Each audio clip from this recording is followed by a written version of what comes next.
Vinod okay.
அனைவருக்கும் வணக்கம்.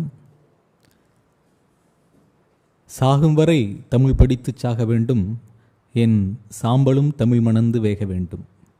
ஓடையிலே என் சாம்பல் கரையும் போது ஒன் தமிழே நீ சலசலத்து ஓட வேண்டும் என்றார் ஈழத்து கவிஞர் பண்டிதர் சச்சிதானந்தம் பிள்ளை.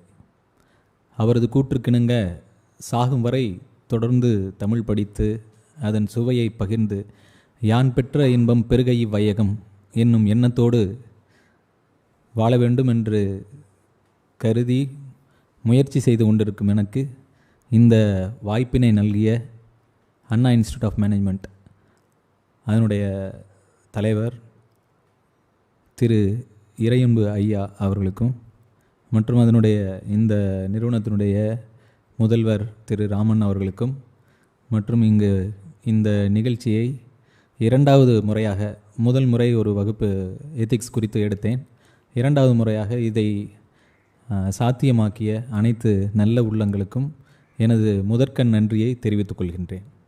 அடுத்து என்னோடு சேர்ந்து இந்த பணியிலே இந்த யூபிஎஸ்சி மெயின்ஸ் தேர்வுக்காக குறிப்பாகவும் பொதுவாக வாழ்க்கையை குறித்தும் பொதுவாக மனித மனங்களை குறித்தும் மனத்தை குறித்தும் நமது சிந்தனைகளை குறித்தும் இயற்கையை குறித்தும் தெரிந்து கொள்ள உதவுகின்ற ஆசிரியர் பெருமக்களாக இருக்கின்ற உங்களுக்கு அனைவருக்கும் எனது பிற்பகல் வணக்கத்தை தெரிவித்துக் கொள்கின்றேன். This is a post lunch session. எல்லாருமே இதே வகுப்பறையில் சந்திச்சிருந்தோம்னா ஒருவேளை தூக்க கலக்கத்தில் இருப்போம்னு நினைக்கிறேன். Anyway we are going to see philosophy today. இதுவரையில் பல வகுப்புகள் இந்த எத்திக்ஸ் சம்மந்தமாக எடுத்தேன். ஒன்று வந்து வாவ் சீரியஸ் அப்படின்னு சொல்லிட்டு சில யூடியூப்பில் கிடைக்க வரும், வாட் ஆர் வி அப்படின்னு வாவ் அப்படின்ட்டு சொல்லி அதுலேயும் வந்து எமோஷனல் இன்டெலிஜென்ஸ், மைண்டு சைக்காலஜி, இது சம்மந்தமான விஷயங்கள், எக்ஸாம் சைக்காலஜின்னே ஒரு சப்ஜெக்டே வைக்கிற அளவுக்கு எக்ஸாமு குறித்து நிறைய உளவியல் விஷயங்களை நம்ம அதில் விவாதித்தோம்.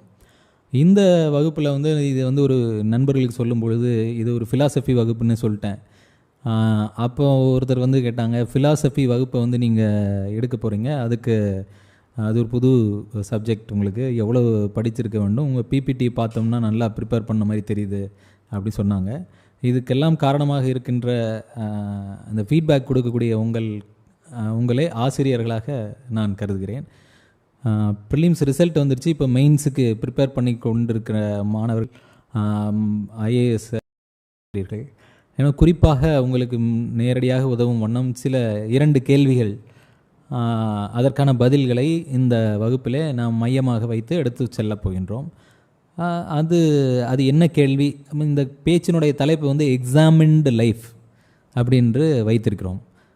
An examined life is worth living அப்படின்னு சாக்ரட்டிஸ் சொல்லியிருக்காரு. ரேதர் அவர் சொல்லியிருக்கிறாரு, அதை எழுதினது பிளேட்டோ எழுதியிருக்காங்க.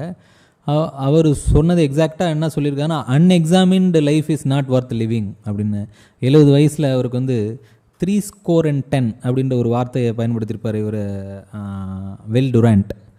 இவருடைய ஸ்டோரி ஆஃப் ஃபிலாசபி புத்தகம் வந்து இன்றைக்கி கையோடு கொண்டு வந்தேன். இதெல்லாம் தொடர்ந்து படிக்கிறதுக்கு வந்து நீங்கள் ஒரு தூண்டுகோலாக இருக்கின்றீர்கள். சுடர் விளக்காகினும் தூண்டுகோல் வேணும் அப்படின்னு சொல்லுவாங்க. அப்போ தான் சிறப்பாக அதை படிப்பது வந்து, அதாவது teaching is the ultimate learning அப்படின்ற மாதிரி அரிஸ்டாட்டில் சொல்லியிருக்கார். சொல்லணும் அப்படின்றது வந்து அதற்காக புரிந்து கொண்டால் மட்டுமே நம்மால் தெளிவாக சொல்ல முடியும். இதற்காக கடந்த சில நாட்களாக நம்ம க்ரீக்குக்கு ஒரு டைம் மிஷினில் ஏறி ஒரு 500 பிசிக்கு 2000 வருடங்களுக்கு பின்னாடி 2500 வருடங்களுக்கு பின்னாடி போய் அங்கே இருந்தவங்களோட சுற்றி பார்த்து பேசி பழகின ஒரு அனுபவத்தை உங்களோடு பகிர்ந்து கொள்வதற்காகத்தான் இங்கே இந்த வகுப்புக்கு வந்திருக்கேன். ஸோ அந்த வகையில் பார்த்தோம்னா இப்போ நம்ம இந்த எக்ஸாமின்டு லைஃப் வந்து எக்ஸாமுக்கு யூஸ் ஆகும். எக்ஸாமில் வந்து கேட்டிருக்கிற கேள்விக்கு பதிலாக லைஃபையே எக்ஸாமின் பண்ணிக்கக்கூடிய ஒரு வாய்ப்பு நமக்கு கிடைக்குதுன்னா ஆச்சரியமான விஷயந்தான். நான் எக்ஸாம் எழுதுனது 2002, 3, 2000, 2001 அந்த காலகட்டத்தில் மெயின்ஸில் வந்து எத்திக்ஸ் பேப்பர் இல்லை. இப்போ 2013 வந்திருக்கு. 2013 வந்து அதுக்கப்புறம் படிக்கிறவங்க எழுதுகிறவங்களுக்கு இது ஒரு பரீட்சையை எழுதும்போதே படிக்கிறதுக்கான வாய்ப்பு கிடைக்குது. எத்திக்ஸ் அப்படின்றத பற்றி நிறைய புத்தகங்களை பார்க்கும்போது ஒரு புத்தகத்தில் அந்த டில்பர்ட்னு ஒரு கார்ட்டூன் வந்தது. அதை விட நான் ஸ்னாப் பண்ணிட்டு வந்தேன். அடுத்த வாட்ஸ்அப்பில் அடுத்த பிபிடியில் ஏதாவது ஒன்று போட்டு காட்டுறேன். அதில் போட்டிருந்தாங்க, ஒரு எம்ப்ளாயி வந்து ஒரு எம்ப்ளாயர் வந்து எம்ப்ளாயிட்ட கேட்குறாரு. அவர் கம்ப்யூட்டர் முன்னாடி உட்காந்துருக்காரு. உங்களுக்கு எத்திக்ஸ் ட்ரைனிங் எடுத்துட்டிங்களா அப்படின்னு கேட்குறாரு. உடனே அவர் சொல்கிறாரு, நான் எத்திக்ஸ் ட்ரைனிங் எடுத்துட்டேன் அப்படின்னு சொன்னேன்னா உங்களுக்கு செலவு மிச்சம் அப்படி சொல்கிறாரு. உடனே இவர் எம்ப்ளாயர் சொல்கிறாரு, ஆமாம் நான் கூட எத்திக்ஸ் எடுத்துக்கல, ட்ரைனிங் எடுத்துக்கல அப்படின்னு சொல்கிறாரு. அந்த உட்கார்ந்துருக்கிறவர் சொல்கிறாரு, எத்திக்ஸ் அப்படின்றது வெறும் காமன் சென்ஸ் தான் அப்படின்னு சொல்கிறாங்க அப்படின்னு முடிக்கிறாங்க. இதை வந்து ஒரு எத்திக்ஸ் புத்தகத்திலேயே போட்டிருக்காங்க. ஆக மொத்தம் எத்திக்ஸ் என்பது பல்வேறு தரப்பட்ட மனிதர்களால் பல்வேறு வகையாக புரிந்து கொள்ளப்படக்கூடிய ஒரு சப்ஜெக்ட். இதற்காக ஒரு தனி படிப்பு தீவிரமாக வேண்டுமா அப்படின்னு பார்த்தா மிக சுவையாக, மிக தெரிந்து கொள்ள வேண்டிய, தெரிந்து கொண்டால் மனதை மாற்றக்கூடிய விஷயங்கள் இந்த சிலபஸில் வைக்கப்பட்டிருப்பது என்னவோ உண்மை. அதை நான் படிக்கும் பொழுது பார்த்து தெரிந்து கொள்ள முடிகிறது. Moral thinkers of India and world அப்படின்ற ஒரு லைன் இருக்குது. அதில் இந்த சாக்ரட்டிஸ், அரிஸ்டாட்டில், பிளேட்டோ இவங்கெல்லாம் வந்துடுவாங்க போல இருக்குது. அதனால் சாக்ரட்டிஸ் சொன்ன இந்த வார்த்தை examine life is worth living அப்படின்ற மாதிரியாக பொருள்படக்கூடிய unexamined life is not worth living அப்படின்னு அவர் சொன்னதை வந்து போட்டு இதை வந்து நீங்கள் விளக்கி ஒரு 10 மார்க்குக்கான ஒரு கேள்வியாக கேட்டிருக்காங்க. அதை நான் ஸ்லைட்லேயே சொல்கிறேன், எந்த வருஷம் எந்த நம்பரில் அதை கேட்டாங்க அப்படின்றத ஸ்லைடில் பார்ப்போம். ஸோ இந்த மாதிரியாக எக்ஸாமின்டு லைஃப்பை வந்து நம்ம எக்ஸாமுக்காக தயார் பண்ணும்பொழுது ஒரு டிஎஸ் எலியட்டோட ஒரு பாட்டு ஞாபகம் வந்தது. அதில் வந்து என்ன சொல்கிறாங்கன்னா, I measured my life with coffee spoons அப்படின்னு சொல்கிறாங்க. வாழ்க்கையை டீஸ்பூன் காஃபி ஸ்பூனில் அளந்து சாப்பிட முடியுமா, வாழ முடியுமா அப்படின்னு ரொம்ப ஆச்சரியப்பட்டேன். அந்த அளவுக்கு நுணுக்கமாக வாழ்க்கையை நம்ம பார்க்குறோம். நம்ம அந்த அளவுக்கு கூர்மையாக மற்றவங்கள பார்க்குறோமோ இல்லையோ, மற்றவங்கள பார்க்குறோம், திரைப்படங்களில் பார்க்குறோம். திரைப்படங்களை பார்த்து பிறருடைய வாழ்க்கையை தெரிஞ்சு கொள்கிறோம், புத்தகங்களில் படிக்கிறோம். நடைமுறை வாழ்க்கையில் பல நண்பர்களுடைய அல்லது எதிரிகளுடைய வாழ்க்கையை பார்க்குறோம். அந்த மாதிரி பார்க்கும் பொழுது நம்ம வாழ்க்கையை நம்ம பார்க்குறோமா, அதை எக்ஸாமின் பண்ணுறோமா அப்படின்னு யோசிக்கிறதுக்கு இந்த பிபிடி, இந்த 1 மணி நேர வகுப்பு கிட்டத்தட்ட நான் வந்து ஒரு 3 மணி வரையில் அந்த வகுப்பை கொண்டு சென்று விட்டு அதன் பிறகு நீங்கள் வந்து கேள்விகள் கேட்கலாம். அந்த கேள்விகளுக்கு வந்து நம்ம குமரேசன் நீங்கள் அந்த கேள்விகளை தொகுத்து கேட்பார். அதுக்கப்புறம் நம்ம அதை டிஸ்கஸ் பண்ணலாம் அப்படின்ட்டு ஒரு plan. That is our today's regiment or plan. So examine life அப்படின்ற அதை பற்றி என்ன நான் சொல்ல போகிறேன், அதுக்காக என்ன தயாரித்து கொண்டு வந்தோம், வில் டுராண்ட் என்ன சொல்கிறார், இதை பார்ப்பதற்கு முன்பு சில ஆசிரியர்களை பற்றி நான் சொல்ல வேண்டும். இந்த வில் டுராண்ட்டை வந்து நான் ஐஏஎஸ் ஆனதுக்கப்புறம் ஒரு சார் திரு தியாகராஜன் சார் வந்து எனக்கு இன்ட்ரடியூஸ் பண்ணி வச்சாங்க. அப்போ இருந்து இதை நான் படித்ததுண்டு. வில் டுராண்டோட இன்னொரு புத்தகம் வந்து தி ஸ்டோரி ஆஃப் சிவிலைசேஷன். அது 11 வால்யூம் இருக்குது. அது 40 வருடங்கள் அவர் எழுதினார். 10 வருடங்களுக்கு 5 வருடங்களுக்கு ஒரு புத்தகம், வருடக்கணக்கான இடைவெளியில் ஒரு புத்தகம், ஒரு வால்யூம் வரும். மொத்த வரலாற்றையும் அவர் கொண்டு வந்த சிவிலைசேஷன் அப்படின்றதில் அதில் வந்து 11வது வந்து நெப்போலியன் அப்படின்னு டைட்டில் இருக்கும். அப்புறம் ரூசோன்னு ஒரு டைட்டில் இருக்கும். அதில் வந்து இவருடைய புத்தகங்களினுடைய அருமையை வந்து அவர் சொன்னார். நான் கல்லூரியில் இருக்கும்போது அதை படித்தேன்ப்பா அப்படின்னு சொன்னார். ஸோ அதனால் வில் டுராண்ட்டை வந்து ரொம்ப பிடிச்சி போச்சு. வில் டுராண்ட், ஏரியல் டுராண்ட், இவங்க தம்பதிகள்.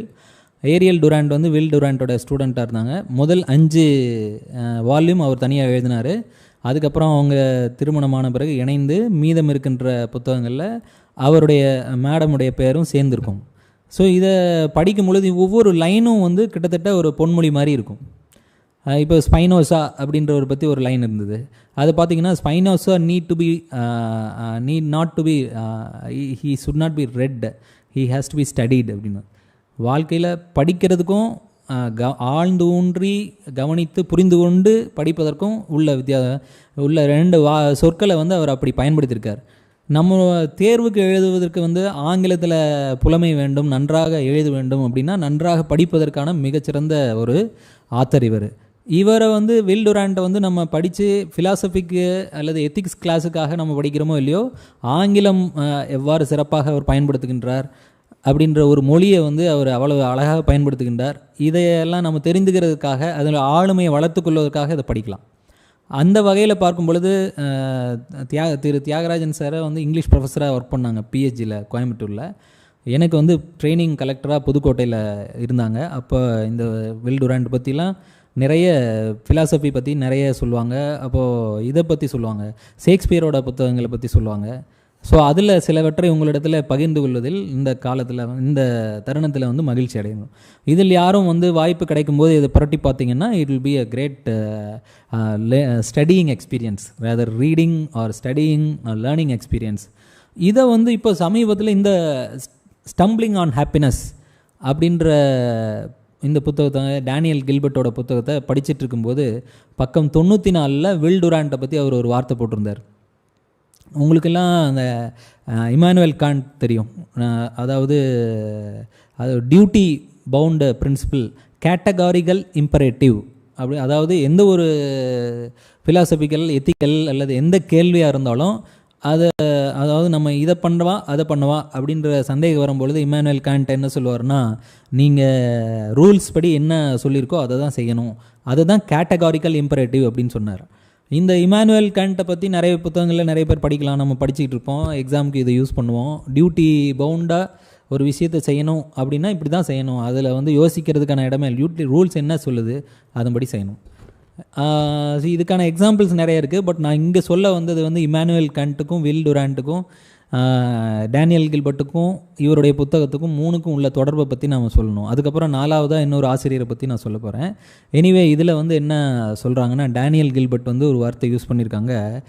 தி இமானுவேல் காண்ட்டை வந்து ஒரே சென்டென்ஸில் மிக அற்புதமாக அவர் வந்து ஒரு ரிமார்க்கபிள் லைன் அதை வந்து கொடுத்துருக்காங்க 94ஆம் பக்கத்தில் அப்படின்னு அவர் மீன்ஸ் அவர் வில் டுராண்ட் வந்து இமானுவேல் காண்ட்டை பற்றி ஒரே சென்டென்ஸில் மிக தெளிவாக அவர் சொல்லியிருக்கார் அப்படின்னு சொல்கிறாங்க.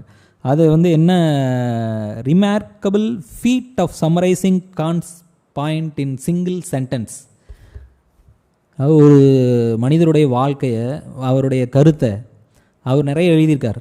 அதை வந்து ஒரு சென்டென்ஸில் வில் டுராண்ட் சொல்லியிருக்கார் அப்படின்றத டேனியல் கில்பர்ட் சொல்லியிருக்காங்கன்னா, ஸோ இவர் எழுதினதை இவர் படிச்சிருக்கார். படிச்சுட்டு இதை வந்து அவரை சிலாகித்து பாராட்டியிருக்கார். 2வது முறையாக மிக பல வருடங்கள் இடைவெளியில் வில் டுராண்ட் சாருக்கான அற்புதமான அவருடைய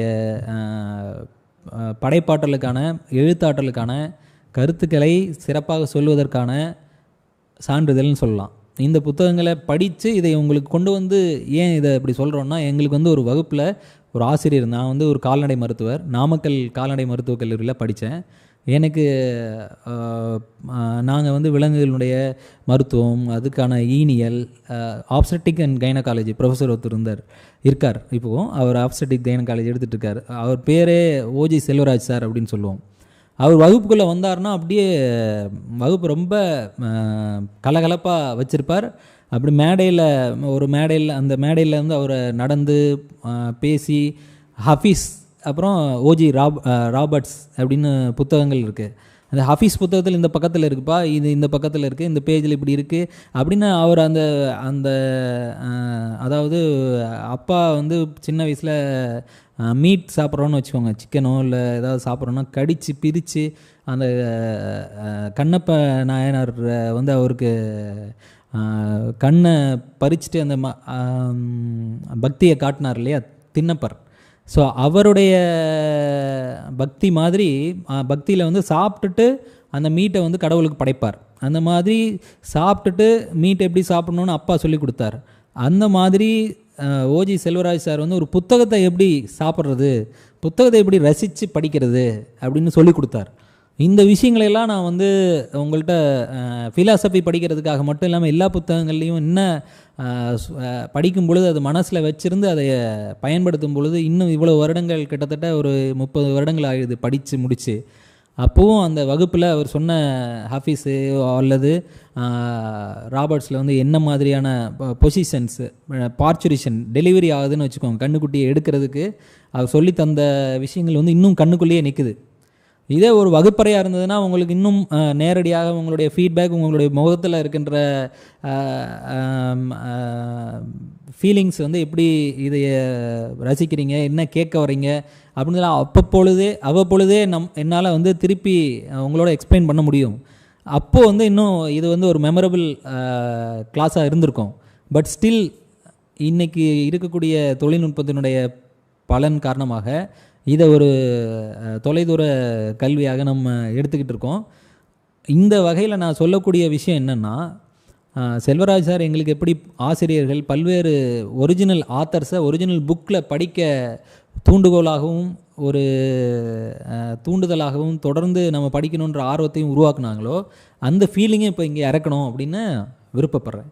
அதனால் டேனியல் கில்பர்ட் வந்து எவ்வளோ சிறப்பாக வில் டுராண்ட்லேருந்து கோட்டை எடுத்து உள்ளே போட்டு அதை எக்ஸ்பிளைன் பண்ணியிருக்காரு. அவர் என்ன சப்ஜெக்ட் சொல்கிறாரு, ஹாப்பினஸ்னால் என்ன அப்படின்றத போன செஷன்லேயே நான் பேசினேன். இந்த புத்தகத்தையும் நீங்கள் படித்து ரசிக்கலாம். ஸோ இந்த வகையில் இப்படிப்பட்ட ஒரு 20 நிமிட prologue to the session examined life அப்படின்னா என்ன அப்படின்றத பார்க்குறதுக்கு உங்களை ப்ரிப்பேர் பண்ணிவிட்டு இப்போ நம்ம வந்து அந்த பிபிடிக்குள்ளே போகலாம். Vinod please. Water. Thank you. So what we are going to see in this PPT அப்படின்னு பார்த்தோம்னா, நம்ம எக்ஸாமின் லைஃப் அப்படின்னா என்னன்றதை பார்ப்போம். அதை பற்றி ரொம்பவே பேசிட்டோம். ப்ரோபிட்டி அண்ட் கான்சியன்ஸ். கான்சியன்ஸ் அப்படின்றது என்ன? கான்சியன்ஸுன்றது வந்து நம்ம மனச்சாட்சி. நல்லவர்க்கெல்லாம் சாட்சிகள் 2, 1 மனச்சாட்சின்னு ஒரு பாட்டு இருக்கும். மனச்சாட்சியை பற்றி கேள்வி கேட்டிருக்காங்க யூபிஎஸ்சியில். ஸோ அப்போ மனச்சாட்சின்னா என்ன, அதை வந்து பல்வேறு அறிவியல் அறிஞர்களும் உளவியலாளர்களும் தத்துவ ஞானிகளும் என்ன மாதிரி எக்ஸ்பிளைன் பண்ணியிருக்காங்க அப்படின்றத வந்து நம்ம பார்க்கலாம். சொமேட்டிக் மார்க்கர் ஹைப்பாத்திசிஸ் அப்படின்றது நம்ம நினைவில் வைத்துக்கொள்ள வேண்டிய ஒரு வார்த்தைன்றதுனால அது 23, 24 ஸ்லைடில் இருக்குது.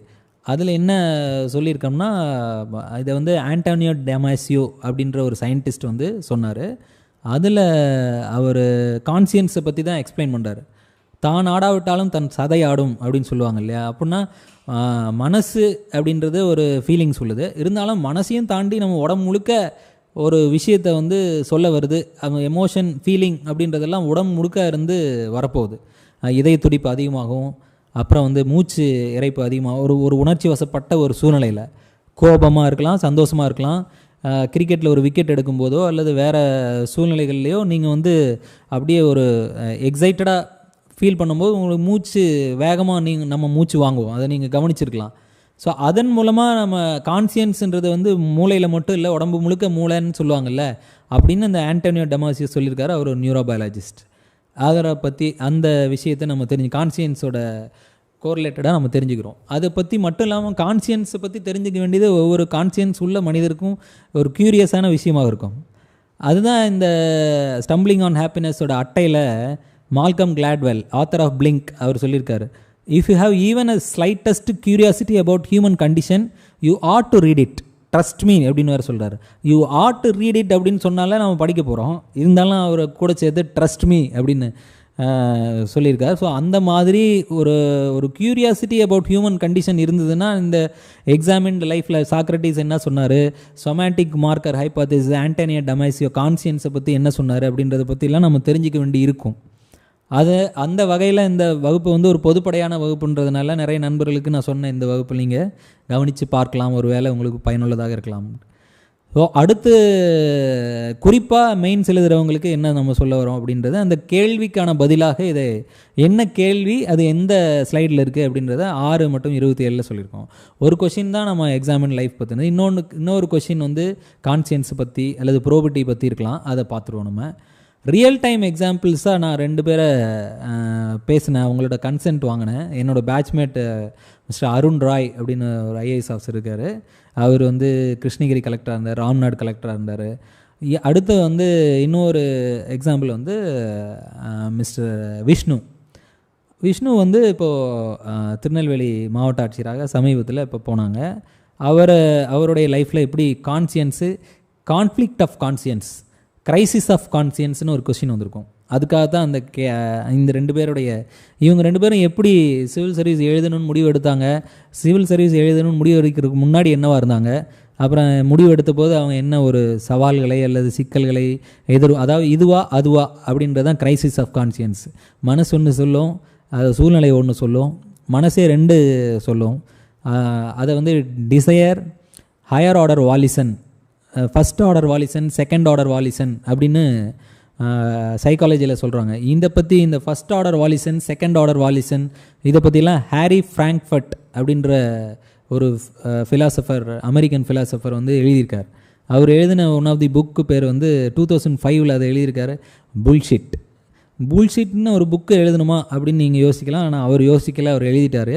ஸோ நீங்கள் வந்து இந்த ரியல் டைம் எக்ஸாம்பிள்ஸில் இவங்களுக்கு உள்ள கான்சியன்ஸில் முதல் விருப்பமாக என்ன இருந்தது, அதனால் என்ன ஆனாங்க, அதுக்கப்புறம் 2வது விருப்பம் வந்து சிவில் சர்வீஸ் எழுத வரும்போது எப்படி அந்த முடிவு எடுத்தாங்கன்னு சொல்கிறது வந்து உங்களுக்கு பயனுள்ளதாக இருக்கும் அப்படின்றதுனால இந்த ரியல் டைம் எக்ஸாம்பிள்ஸ் வச்சுருக்கேன்.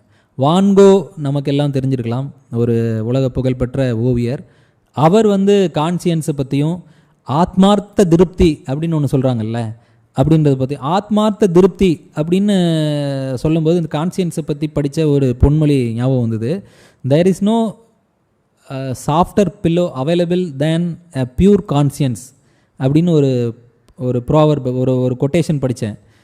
அது என்ன சொல்ல வருதுன்னா, ஒரு சுத்தமான மனச்சாட்சியோட ஒருத்தர் தூங்க போகிறாருன்னா நிம்மதியாக படுத்தா தூங்குவார். அந்த மாதிரியான மனசு இருந்ததுன்னா நம்மளால் நிம்மதியாக தூங்க முடியும். அப்பேற்பட்டதை விட சாஃப்டான பில்லோ வேறு எதுவும் இல்லை அப்படின்னு மெட்டஃபோரிக்கலாக அவங்க சொல்லியிருக்காங்க. இதுதான் நம்ம இன்றைக்கி இந்த எக்ஸாமின் லைஃப்பில் நம்ம பார்க்க போகிறது. ஒன்று வந்து எக்ஸாமின் லைஃப்னால் என்ன, அடுத்து கான்சியன்ஸை பற்றியும் ப்ரோபிட்டி பற்றி ஒரு ஸ்லைட் இருக்குது. ப்ரோபிட்டி இன் கவர்னன்ஸ் அப்படின்ற கேள்விகள் யூபிஎஸ்சியில் வந்துகிட்டே இருந்தது. நீங்கள் வந்து இதை பார்க்குறவங்க என்னை தொடர்பு கொள்வதற்காக அல்லது என்னோடய இமெயில் கிடைச்சி உங்களுக்கு என்னோடய ஃபோன் நம்பர் இருந்து நீங்கள் மெசேஜ் அனுப்பி கேட்டிங்கன்னா then I will try to read those areas and give in a specific package to you so that you can write exam after a clear understanding or a very insightful input I will be able to give on ethics அப்படின்ட்டு சொல்ல வரேன். திரு Iraianbu sir என்ன சொன்னாங்கன்னா, தொடர்ந்து நீங்கள் இந்த all India Anna institute of மேனேஜ்மெண்ட்டுடைய வகுப்புகள் மூலமாக இப்போது வரக்கூடிய கேண்டிடேட்டுக்கு உதவி செய்யணும்னு சொன்னாங்க. ஸோ அந்த வகையில் பார்க்கும் பொழுது தென் we will go to the next slide. Actually the examined லைஃப்பை வந்து நம்ம ஒரு லென்ஸ் வச்சு வாழ்க்கையை கூர்மையாக பார்க்குற மாதிரி ஒரு அந்த அளவுக்கு நம்ம வந்து டைம் எடுத்துக்கிறோமா அப்படின்னு சொல்லும்போது யுவல் நோவா ஹராரி அவர் ஞாபகம் வரார். அவரோட 3 புத்தகங்கள் 1.5 கோடி புத்தகங்கள் விற்பனை ஆகிருக்கு, உலகம் முழுக்க படிக்கிறாங்க. இப்போ வந்து தீபாவளி கூட எனக்கு அந்த புத்தகத்தை நண்பர் ஒருத்தர் பரிசாக கொடுத்து மிக்க மகிழ்ச்சி அடைந்தேன். அதில் வந்து சேப்பியன்ஸ் அப்புறம் வந்து ஹோமோ டியூஸ், மூணாவது புத்தகம் வந்து 21 லெசன்ஸ் ஃபார் 21st செஞ்சுரி அப்படின்னு. இந்த எக்ஸாமின்டு லைஃப்பில் என்ன சொல்ல, லைஃப்பை வந்து அவர் கிட்டத்தட்ட ஒரு வருஷத்தில் வந்து 2 மாதம் அல்லது 1 மாதம் அவர் சபாட்டிக்கல் எடுத்துக்கிறாரு, இடைவெளி எடுத்துக்கிறாரு. அந்த டைமில் அவர் எதையும் அது செல்ஃபோன் சுவிட்ச் ஆஃப் பண்ணிடுறாரு. அவர் வகுப்பு எடுக்கிறதுக்கோ அல்லது கல்லூரிக்கோ செல்வதில்லை. அவர் இங்கேருந்து ஃபிலிப்பைன்ஸ் வராரு, இந்தியா வராருன்னு பேசிக்கிறாங்க. சமீபத்தில் கூட அவங்கள வந்து ஒரு CNN தொலைக்காட்சியில் பேட்டி எடுத்தபோது அவர் சொன்னார், யுவல் நோ வராரு, அடுத்த நாளையிலிருந்து 1 மாதம் நான் வந்து சுவிட்ச் ஆஃப் பண்ண போகிறேன்னு. அந்த மாதிரியான வாய்ப்பு எல்லாருக்கும் கிடைக்காது. சுவிட்ச் ஆஃப் பண்ணிட்டு அவர் என்ன பண்ணுறாரு அப்படின்னா, எக்ஸாமின் லைஃப்பை தான் எக்ஸாமின் பண்ணுறாரு. ரியாலிட்டியை தேடுறேன் அப்படின்னு சொல்கிறாரு. உண்மையை மெய்ப்பொருள் காண்பது அறிவுன்னு சொல்கிற மாதிரி மெய்ப்பொருளை தேடி போகிறாரு. ஸோ அடுத்த ஸ்லைடில் என்ன இருக்குன்னு நம்ம பார்ப்போம். The examined life is the only life worth living அப்படின்னு சாக்ரட்டிஸ் சொல்லியிருக்காரு. அதுதான் நான் சொன்னேன் இல்லையா, ப்ரூஃப்ராக். அவர் என்ன சொல்கிறாருன்னா, காஃபி ஸ்பூனால் அளந்து பார்த்தோம். சாக்ரட்டிஸோட படம் இருக்குது அதில் வந்து நம்ம இந்த வில் டுராண்டோட ஃபிலாசபி புக்கை எடுத்து பார்த்திங்கன்னா அதில் என்ன சொல்லியிருக்காரு அப்படின்ற விஷயங்களை தான் நான் பகிர்ந்து கொள்ள போகிறேன். மற்ற ஃபிலாசபி புத்தகங்களுக்கும் வில் டுராண்டோட ஃபிலாசபி புத்தகங்களுக்கும் வித்தியாசம் இருக்குது. இப்போ நான் ஒரு புத்தகம் கொண்டு வந்தேன் இங்கே, ethics and integrity by mister G. இதை கொஞ்சம் நம்ம இது கொண்டு வாங்க. ஸோ இந்த புத்தகத்தில் ஆக்சஸ் பப்ளிகேஷனோட G Subbarao and PN Roy Chowdhury இவங்க எழுதின புத்தகத்தில் பிளேட்டோ பற்றியும் சாக்ரட்டிஸ் பற்றியும் ஆத்மா அப்படின்றதோட 3 பகுதிகள் இருக்குது. அந்த 3 பகுதிகளை பற்றியும் இந்த புத்தகத்தில் சொல்லியிருந்தார். வில் டுராண்டோட புத்தகம் வந்து it is a philosophy book. இது வந்து எக்ஸாமுக்கான ஒரு கைடு புக் மாதிரியான ஒரு புக்கு இந்த புத்தகம். ஸோ அப்படி பார்க்கும் பொழுது இந்த புத்தகத்தில் படிக்கும் பொழுது உங்களுக்கு அவர் சாக்ரட்டிஸ் பக்கத்துலேயே போயிடுறாரு. அவர் எங்கே மேப்லேருந்து ஆரம்பிக்கிறார். கிரீஸ் மேப் எடுத்துக்கோங்க, கிரீஸ் மேப்பை கூர்ந்து பாருங்கள், அங்கேருந்து ஜிப்ரால்டர் கூப்பிட்டு போகிறார். ஹெர்குலிஸோட பில்லர் அப்படின்னு சொல்லக்கூடிய ஒரு ஸ்ட்ரக்சர் அங்கே இருக்குது போல இருக்குது. இங்கே வந்து நம்ம ராமேஸ்வரம் போனீங்கன்னா ராமர் பாதம் இருக்குது அப்படின்னு சொல்லுவாங்க ஒரு இடத்துல. அந்த மாதிரி அங்கே வந்து ஹெர்குலிஸ் பில்லர் அங்கே ஜிப்ரால்டரில் இருக்குது அப்படின்ற வரைக்கும் அவர் ஆரம்பத்தில் க்ரீக்கோட ஸ்ட்ரக்சரை சொல்கிறாரு. க்ரீக்கில் மலைகள் இருக்குது, பள்ளங்கள் இருக்குது. அந்த காலத்தில் 2500 வருடங்களுக்கு முன்னாடி மலைகளையும் பள்ளங்களையும் தாண்டி இன்னொரு இடத்துக்கு போகிறது கஷ்டம். அதனால் வேலிஸில் வந்து சிவிலைசேஷன் உருவாச்சு. அங்கே ஏத்தன்ஸ், ஸ்பாட்டா இந்த மாதிரி நகரங்கள் உருவாச்சு. இந்த மாதிரி நகரங்களுக்கு இடையே அப்பப்போ போர்கள் நடந்தது. அந்த ஒரு போர் வந்து கிறிஸ்து பிறக்கறதுக்கு 500 வருடங்களுக்கு முன்னாடி 400 வருடங்களுக்கு முன்னாடி கிட்டத்தட்ட 30 வருடங்களுக்கு ஒரு போர் நடந்தது. அந்த போரில் ஏத்தன்ஸுக்கும் ஸ்பாட்டாவுக்கும் சண்டை நடக்கும்போது சாக்ரட்டிஸ் ஏத்தன்ஸில் இருக்கிறாரு, பிளேட்டோ அதுக்கப்புறம் இருக்கார். அப்புறம் அவங்க அல்சிபெடாஸ் அப்படின்ற ஒரு போர் வீரர் இருக்கார். இவங்க சாக்ரட்டிஸ் வாழ்க்கையை சிந்திக்கிறாரு. அப்போ சிந்திக்கும் பொழுது அவரை வந்து சிந்திக்கக்கூடாது, நீங்கள் கேள்வியும் கேட்கக்கூடாது, பேசவும் கூடாது. இது வந்து நீங்கள் இங்கே இருக்கிற அந்த காலகட்டத்தில் அப்போது நடந்து வந்திருந்த அரசுக்கு எதிரான அவமரியாதையான செயல் அப்படின்னு அவங்க அவர்கிட்ட சொல்ல, அவர் அதை மறுக்க, அவங்க வந்து அதுக்கு தண்டனை கொடுக்க, அந்த தண்டனையை வந்து அவர் அதுக்கான ஹெம்லக் குடிக்கும்போது இந்த கதையெல்லாம் உங்களுக்கு தெரியும். அப்போ தான் அவர் அப்படி நண்பர்கள் வந்து சொல்கிறாங்க, நீங்கள் வந்து தப்பிச்சு போயிடலாம், இதை குடித்து இறக்க வேண்டிய அவசியம் இல்லை அப்படின்னு சொல்லும் பொழுது தான் அப்பேற்பட்ட வாழ்க்கை எனக்கு உயிர் தப்பி இந்த மாதிரி எக்ஸாமின் பண்ண முடியாத வாழ்க்கை எனக்கு தேவையில்லை அப்படின்னு அவர் முடிவெடுத்து சொன்னது தான் இந்த வார்த்தை. அதுக்கான ஒரு ஓவியம் வந்து இப்போ நம்ம பார்க்கலாம். ஸோ அந்த அடுத்த ஸ்லைடு. இந்த ஓவியத்தில் வந்து நீங்கள் பார்த்தீங்கன்னா அவர் வந்து சொல்கிறாரு, unexamined life is not worth living. இப்போ எக்ஸாமின் பண்ணிக்கிட்டு இருக்கேன். இப்போ இவங்க சுற்றி இருக்கிறவங்கலாம் சொல்கிறாங்க. கிரிட்டவுன்னு ஒருத்தர் இருந்தார், அவர் தான் வந்து தப்பி போகிறதுக்காக சொல்கிறாரு. அந்த சேவகன், அந்த ஜெயிலினுடைய காவலாளி கூட அவர் தான் அந்த மருந்து ஹெம்லாக்கை கொடுக்குறவர் கூட வருத்தத்தோடு தான் சொல்கிறார். ஆனால் இவர் வந்து சொல்கிறாரு, சாக்ரட்டிஸ் இல்லை, அப்படிப்பட்ட எக்ஸாமின் பண்ணாமல் எப்படி இருக்க முடியும், நான் எக்ஸாமின் பண்ணிக்கிட்டே தான் இருப்பேன். என்ன மாதிரி எக்ஸாமின் பண்ணுறாரு. இப்போ இவர் வந்து அப்பொழுது இருந்த மனிதர்களிலே, கிரீஸில் இருந்தவங்களே வேறு யாரும் இவரோட புத்திசாலி இல்லை அப்படின்னு சொல்லி ஒரு கடவுள் சொல்கிறாங்க. அந்த காலத்தில் அந்த கடவுள்கிட்ட போய் குறி கேட்குற பழக்கம் இருந்தது. அதை பற்றி அடுத்த ஸ்லைடில் நம்ம பார்ப்போம். அப்படி இதுதான் அந்த கேள்வி 2019 கேட்டிருக்காங்க. பேப்பர் 4 அதில் 6Aல இந்த கொஷின் இருக்குது. இதை பற்றி நம்ம எழுதுறதுக்கு தான் இவ்வளோ பேக்ரவுண்ட் நமக்கு கொடுத்தோம். ஃபிலாசபிக்கலாக நம்ம இதை அதனுடைய பேக்ரவுண்டு, அவர் வாழ்ந்த வாழ்க்கை, அவரை தொடர்ந்து வந்த மாணவர்கள், அவரோட பிளேட்டோவோட மாணவர் அரிஸ்டாட்டில், இவங்கெல்லாம் என்ன சொன்னாங்க, விர்ச்சு அப்படின்ற வார்த்தையை பற்றி சொல்லியிருப்பாங்க. விர்ச்சுன்னா என்ன அப்படின்றத, விர்ச்சு சாக்ரட்டிஸும் சொல்லுவார், பிளேட்டோவும் சொல்லுவார். பிளேட்டோ வந்து 4 கார்டினல் விர்ச்சுஸ் அப்படின்னு சொல்லுவார். அடுத்து வந்து அரிஸ்டாட்டில் வந்து அந்த 4 கார்டினல் விர்ச்சுஸ்க்கான மேல் விளக்கங்கள் எல்லாம் கொடுப்பார். கரேஜ், அவர் the whole as a courageous person if he is able to control his desire அப்படின்ற மாதிரி ஒரு கொஷின், ஒரு கான்செப்ட் இருக்கும். அந்த கான்செப்டையும் யூபிஎஸ்சி எத்திக்ஸில் கேட்டிருக்காங்க. ஸோ வேறு ஒருத்தரை டாமினேட் பண்ணி தன்னுடைய தைரியத்தை காட்டுறவங்க தைரியசாலிகள் அல்ல. தன்னையே டாமினேட் பண்ணி தன்னை வென்றவன் தரணியை வென்றவன் சொல்கிற மாதிரி தன்னை வென்று தன்னுடைய ஆசைகளை வெல்லக்கூடிய ஒருத்தனே கரேஜியஸ் பர்சன் அப்படின்னு அரிஸ்டாட்டில் சொல்லியிருக்காரு. ஸோ அந்த காலகட்டத்தில் எப்படி வாழ்ந்தாங்க அப்படின்ற விஷயங்களை நம்ம வந்து வில் டுராண்ட் மூலமாகவோ அல்லது புத்தகங்கள் மூலமாக தெரிந்து கொண்டோமையானால் இந்த மாதிரி கேள்விகளை ரசித்து எழுதலாம், நினைவிலும் நிற்கும். அந்த வகையில் வில் டுராண்டோட புத்தகத்தில் என்ன சொல்லியிருக்காருன்றது போகிறதுக்கு முன்னாடி அந்த ஓரக்கல் ஆஃப் டெல்ஃபி அப்படின்னு ஒரு இடம் இருந்தது. நெக்ஸ்ட் அந்த இடத்துல இது இடஞ்சுட்டி பொருள் விளக்குன்ற வார்த்தை நான் இதுக்காக யூஸ் பண்ணியிருக்கேன்னா, இப்போ நம்ம வந்து ஏத்தன்ஸ் போனோம், ஸ்பார்டாக் போனோம், அந்த போர் நடந்ததை பற்றி சொன்னோம். அந்த போரோட பேர் பெலோபனேசியன் வார் அப்படின்னு வரும். அந்த ஸ்பெல்லிங்கும் அது அடுத்த ஸ்லைடில் வரும். ஸோ அந்த இடத்துக்கு போயிட்டு அவர் சொல்லும்போது இந்த க்ரீக் வந்து மெடிட்டரேனியன் சீக்குள்ளே வந்திருக்கக்கூடிய ஒரு க்ரூக்டு ஹேண்ட் அப்படின்னு வில் டுராண்ட் சொல்கிறார். அந்த வார்த்தையை நீங்கள் அப்படி படிக்கும்போது அது மனசில் அப்படியே நிற்கும், தைக்கும். ஸோ அந்த சொல்ல வந்து நம்ம ஒரு கை ஒரு விரல் நீட்டின மாதிரி மெடிட்டரேனியன் சீக்குள்ளே ஐரோப்பியாவுக்குள்ளேருந்து க்ரீக் வந்து நீண்டு இருக்குது. அதுக்கு அந்த பக்கம் நீங்கள் வந்து மேற்கு பக்கம் போனீங்கன்னா இத்தாலி, ரோம் இருக்குது. அங்கே யார் இருந்தாங்க, அப்புறம் ஹெர்குலிஸோட பில்லர் காட்டுறாங்க. ஜிப்ரால்டர் வழியாக அந்த காலகட்டத்தில் உள்ளே வரணும்னு நினச்ச மரைனர்ஸ், கப்பலோட்டிய மனிதர்கள் எல்லாம் வந்து பயப்பட்டாங்க அந்த இடத்துக்கு போகும்போது. அங்கே ஸ்பார்ட்டாவுடைய மிகப்பெரிய தரைப்படை இருந்தது, ஏத்தன்ஸுடைய கடற்படை இருந்தது. ஏத்தன்ஸு கடற்கரை ஓரமாக இருக்கும், ஸ்பார்ட்டா நடுவில் இருக்கும். அதை பார்த்தீங்கன்னா உங்களுக்கு என்ன இடம், என்ன மாதிரி போர் நடந்தது அப்படின்றது தெரிய வரும். நெக்ஸ்ட் இதுதான் அந்த இடம் நம்ம நேராக பார்க்குறதுக்கு சொன்னேன் இல்லையா, அந்த விரல் நீட்டிகிட்டு இருக்கிற மாதிரி அவர் சூனிகாரியோட க்ரூக்டு ஃபிங்கர் அப்படின்ற மாதிரி அவர் சொல்லியிருக்கார். அது அங்கே இருக்கிற தீவுகளை எல்லாம் சளிச்சு எடுக்கிற மாதிரி ஏஜியன் சி பக்கத்தில் இருக்குது, கீழே மெடிட்டரேனியன் சி இருக்குது.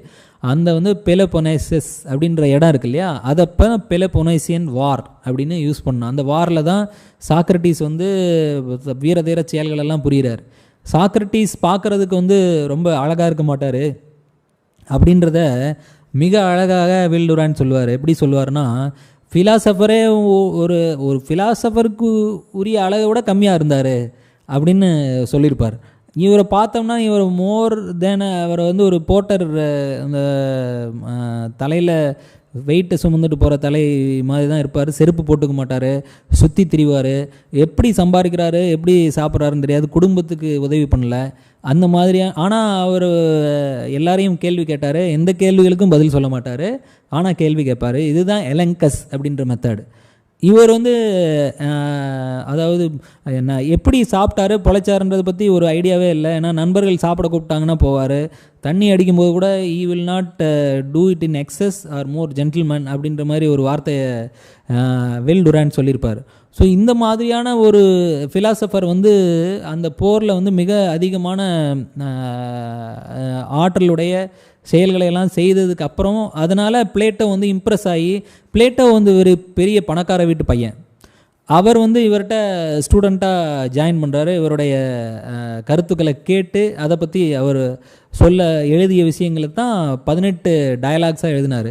அதில் தான் ஒன்று முக்கியமானது வந்து ரிபப்ளிக்கு, அப்போ சிம்போசியம்னு ஒன்று எழுதினார், அப்புறம் மெனோ அப்படின்றது, இந்த மாதிரி பேடோ, இந்த மாதிரி விஷயங்களில் நிறைய கருத்துக்களை அவர் டயலாக்ஸாக எழுதி வச்சுருக்கார். ஸோ இப்போ ஏத்தன்ஸ் பார்த்தீங்கன்னா அது கடற்படை இருந்தது, இவங்களோட ஸ்பாட்டா இருந்தது. யார் ஜெயித்தாங்க அப்படின்னு பார்த்தீங்கன்னா கடைசியில் ஸ்பாட்டா ஜெயிச்சுது. ஏத்தன்ஸில் தான் இவர் இருந்தார். ஸோ இந்த விஷயங்களெல்லாம் நம்ம ஒரு பேக்ரவுண்டாக வச்சுக்கிட்டோம்னா எக்ஸாமின்டு அன்எக்ஸாமின்ட் லைஃப்க்கான அர்த்தம் தெரியும். இடஞ்சுட்டி பொருள் விளக்கம்னு தமிழ் படித்தவங்களுக்கு தெரிய வரும்.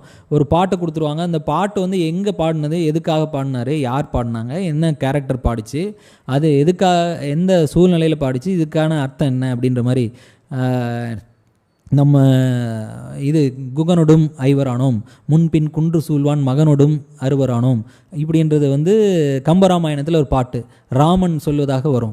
அந்த மாதிரி இந்த அன்எக்ஸாமின்டு லைஃப் இஸ் நாட் ஒர்த் லிவிங்னா அவர் எந்த சூழ்நிலையில் சொன்னார் அப்படின்றத படத்தை பார்த்தோம். அதுக்கப்புறம் அந்த சூழ்நிலை இடம் எங்கே இருந்ததுன்றதை இப்போ பார்த்தோம். இதுக்கு அடுத்து அந்த இதுதான் அந்த ஒரு 30 வருடம்ங்கிறது ஒரு ஜெனரேஷன். அந்த கால க்ரீக்கில் எப்படி இருந்தது அப்படின்னு பார்த்தீங்கன்னா, அவங்க பல வகையான இப்போ இருக்கிற மாதிரி யுனிவர்சல் ஓட்டு போடக்கூடிய உரிமை அங்கே இல்லை. அதில் 4 லட்சம் பேர் வாழ்ந்துருக்கலாம், மிகச்சிறிய பாப்புலேஷன் தான். அதெல்லாம் அளந்து இவர் வெல்டுராண்ட் வந்து சேகரித்து எழுதியிருக்கிறார். ஸோ அதில் வந்து 2,50,000 பேர் அடிமைகளாக இருந்தாங்க, 1,50,000 பேர் ஃப்ரீ மேனாக இருந்தாங்க. எக்கலேசியா அப்படின்றது அவங்களுடைய அசம்பிளி. அந்த அசம்பிளி அது எங்கே அமைஞ்சிருந்தது, அதனோட மேப்பு அதனுடைய அகோரா அப்படின்னு சொல்கிறாங்க. அது வந்து காமன் அசம்பிளி, பீப்புள் வந்து சேரக்கூடிய இடம். அங்கே எங்கே வந்து கோர்ட் அமைஞ்சிருந்தது அது எல்லாத்தையும் மேப் போட்டு இப்போ கூட லொக்கேட் பண்ணி அதனுடைய ரெமினன்ஸை வந்து பார்க்க முடியுது. ஸோ நம்ம கூகுள் பண்ணி பார்த்தீங்கன்னா இதெல்லாம் பார்க்கலாம். So it will give you an idea about how Socrates was on those days அப்படின்றது தெரிஞ்சுக்கலாம். அடுத்து அப்பாலஜி ஆஃப் சாக்ரட்டிஸ் அப்படின்றது one of the titles of Plato. இந்த அப்பாலஜின்ற வார்த்தை பார்த்தோன்னே நம்ம என்ன அவங்க அப்பாலஜைஸ் பண்ணு அப்படின்னு சொல்கிறது நம்ம கேட்டிருப்போம். இந்த அப்பாலஜிக்கு அடுத்து அப்பாலஜிக்கு இவ்வளவு 3 மீனிங் பார்த்தேன் நான். அதுக்கப்புறம் இதை படிக்கும் பொழுது உங்களுக்காக ஆசிரியர்களுக்காக சொல்லும் போது வென்ட் டீப் இன்டு தட். அப்பாலஜியில் 3வது மீனிங் பார்த்தீங்கன்னா reasoned argument of or writing in justification of something. அதாவது நம்ம படிக்கின்ற ஒவ்வொரு வார்த்தைக்கும் ஆழமான அர்த்தங்களை நம்ம புரிஞ்சுக்கிட்டோம்னா நம்மளுடைய அண்டர்ஸ்டாண்டிங் இம்ப்ரூவ் ஆகும். ஸோ இதை மாதிரி நம்ம எக்ஸாமுக்கு படிக்கும்பொழுது நம்ம பயன்படுத்தக்கூடிய ஒரு சொல் மிகச்சிறந்த சிந்தனையை வந்து நமக்கு மார்க் போடக்கூடியவருக்கு தூண்டுச்சுன்னா நமக்கு மதிப்பெண்கள் நல்லா ஆகும். ஒரு சொல் பன்மொழி அப்படின்ற எதுக்காக சொல்கிறோம்னா, அப்பாலஜின்ற வார்த்தைக்கு நம்ம வழக்கமாக சொல்லக்கூடிய ரிக்ரெட்ஃபுல் அக்னாலஜ்மெண்ட், ஐயோ சாரிங்க அப்படின்னு சொல்கிறது தான் அப்பாலஜின்னு நினச்சிட்டு இருந்தா, அப்பாலஜின்னா நான் சொன்னது கரெக்ட் அப்படின்னு சொல்கிறதுக்கு எழுதக்கூடிய ஒரு கட்டுரை, ஒரு புத்தகம், ஒரு ஜட்ஜ்மெண்ட், ஒரு நியாயவாதம் அப்படின்றத கூட இதுக்கான மீனிங். சாக்ரட்டிஸ் வந்து தான் சொன்னது சரி அப்படின்னு அவர் எப்படி எக்ஸ்பிளைன் பண்ணார் அப்படின்றத பிளேட்டோ எழுதுகிற, அவரே எழுதலை, சாக்ரட்டிஸ் எழுதுகிற, பிளேட்டோ எழுதுனது தான் அப்பாலஜி ஆஃப் சாக்ரட்டிஸ்.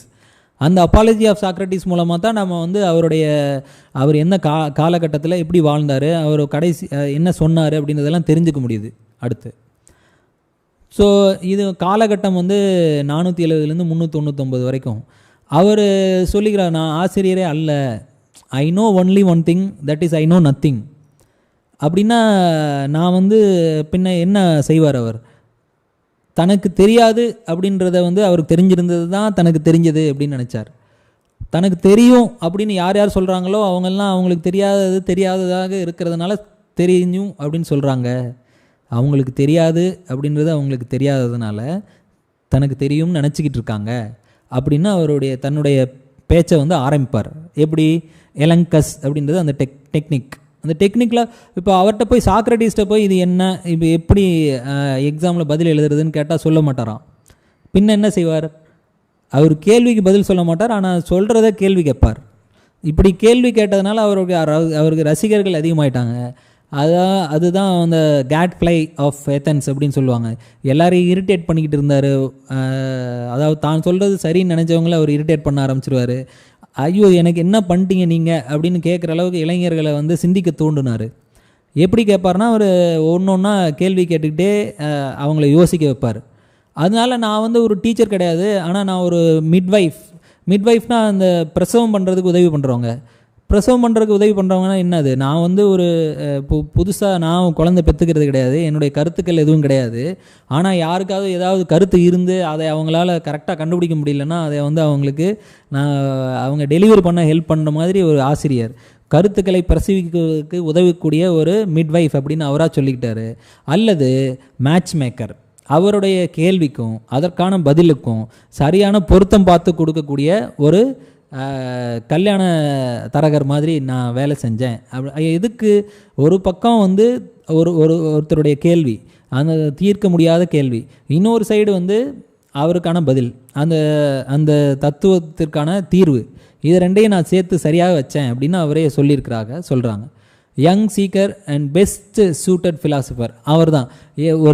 ஒரு இளைய தேடுதல்களோடு இருக்கின்ற ஒரு ஆளையும் அவங்களுக்கு பதில் சொல்லக்கூடிய ஒரு பொருளையும் அல்லது ஒரு சரியான ஃபிலாசபரையும் சேர்த்து வச்சார் மேட்ச் மேக்கராக.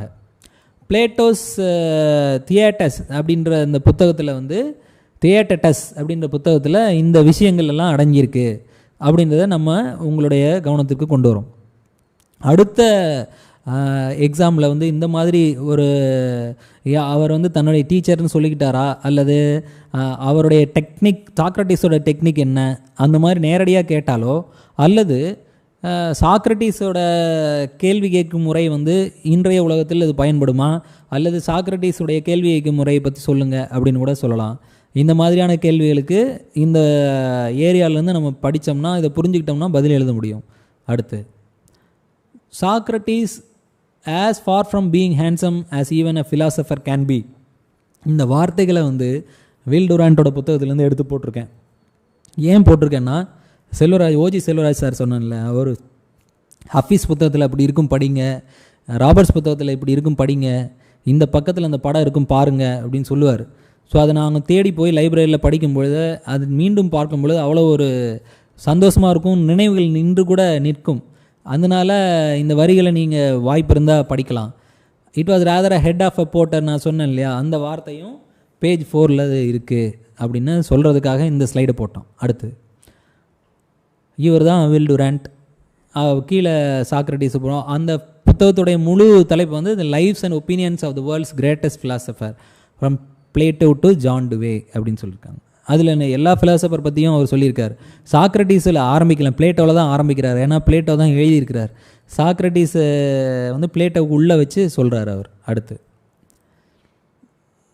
ஓரக்கிள் ஆஃப் டெல்ஃபி, இவரை இதை பற்றி சொன்னோம். அந்த கடவுள் இந்த படத்தில் வந்து நீங்கள் அப்புறமா ஜூம் பண்ணி பார்த்தீங்கன்னா தெரியும், ஒரு பெண் தெய்வம் இருக்குது, அதுக்கு முன்னாடி ஒரு பலிபீடம் இருக்குது, அதில் ஏதோ ஒரு பலி கொடுத்து அவங்க வந்து கடவுளினுடைய அசரீரி கேட்குறாங்க. அந்த அசரீரியில் தான் அவங்க சொன்னாங்களா, separation from elenchus is a death அப்படின்னு சொன்னாங்க. அது சாக்ரட்டிஸு எலங்கஸையும் செப்பரேட் பண்ணுறது டெத் அப்படின்னா, அது டெத்தை கூட ஏற்றுப்பார வழியே அதை பிரிஞ்சிருக்க மாட்டார் அப்படின்றதுக்காகத்தான் அவர் அந்த அன்எக்ஸாமின்ட் லைஃப் பற்றி சொன்னார். No one was wiser than Socrates in Greece on the day அப்படின்னு அந்த கடவுள் சொல்லிடுச்சு. அதை போய் அவர்கிட்ட சொன்னாங்க. அவர்கிட்ட சொல்லும்போதும் அவர் இல்லை, I know only one thing, that is I know nothing அப்படின்னு சொன்னார். மற்றவங்களுக்கும் தெரியாது அப்படின்றத தெரிய வைக்கிறதுக்காக அவர் கேள்வி கேட்டார். அடுத்து, ஸோ அவர் இம்பைட்டி அப்படின்றது proper respect for something considered sacred, ஒரு மதிக்கப்பட வேண்டிய விஷயத்தை நீங்கள் மதிக்கலை அப்படின்றது தான் அவங்களுக்கு குரல்.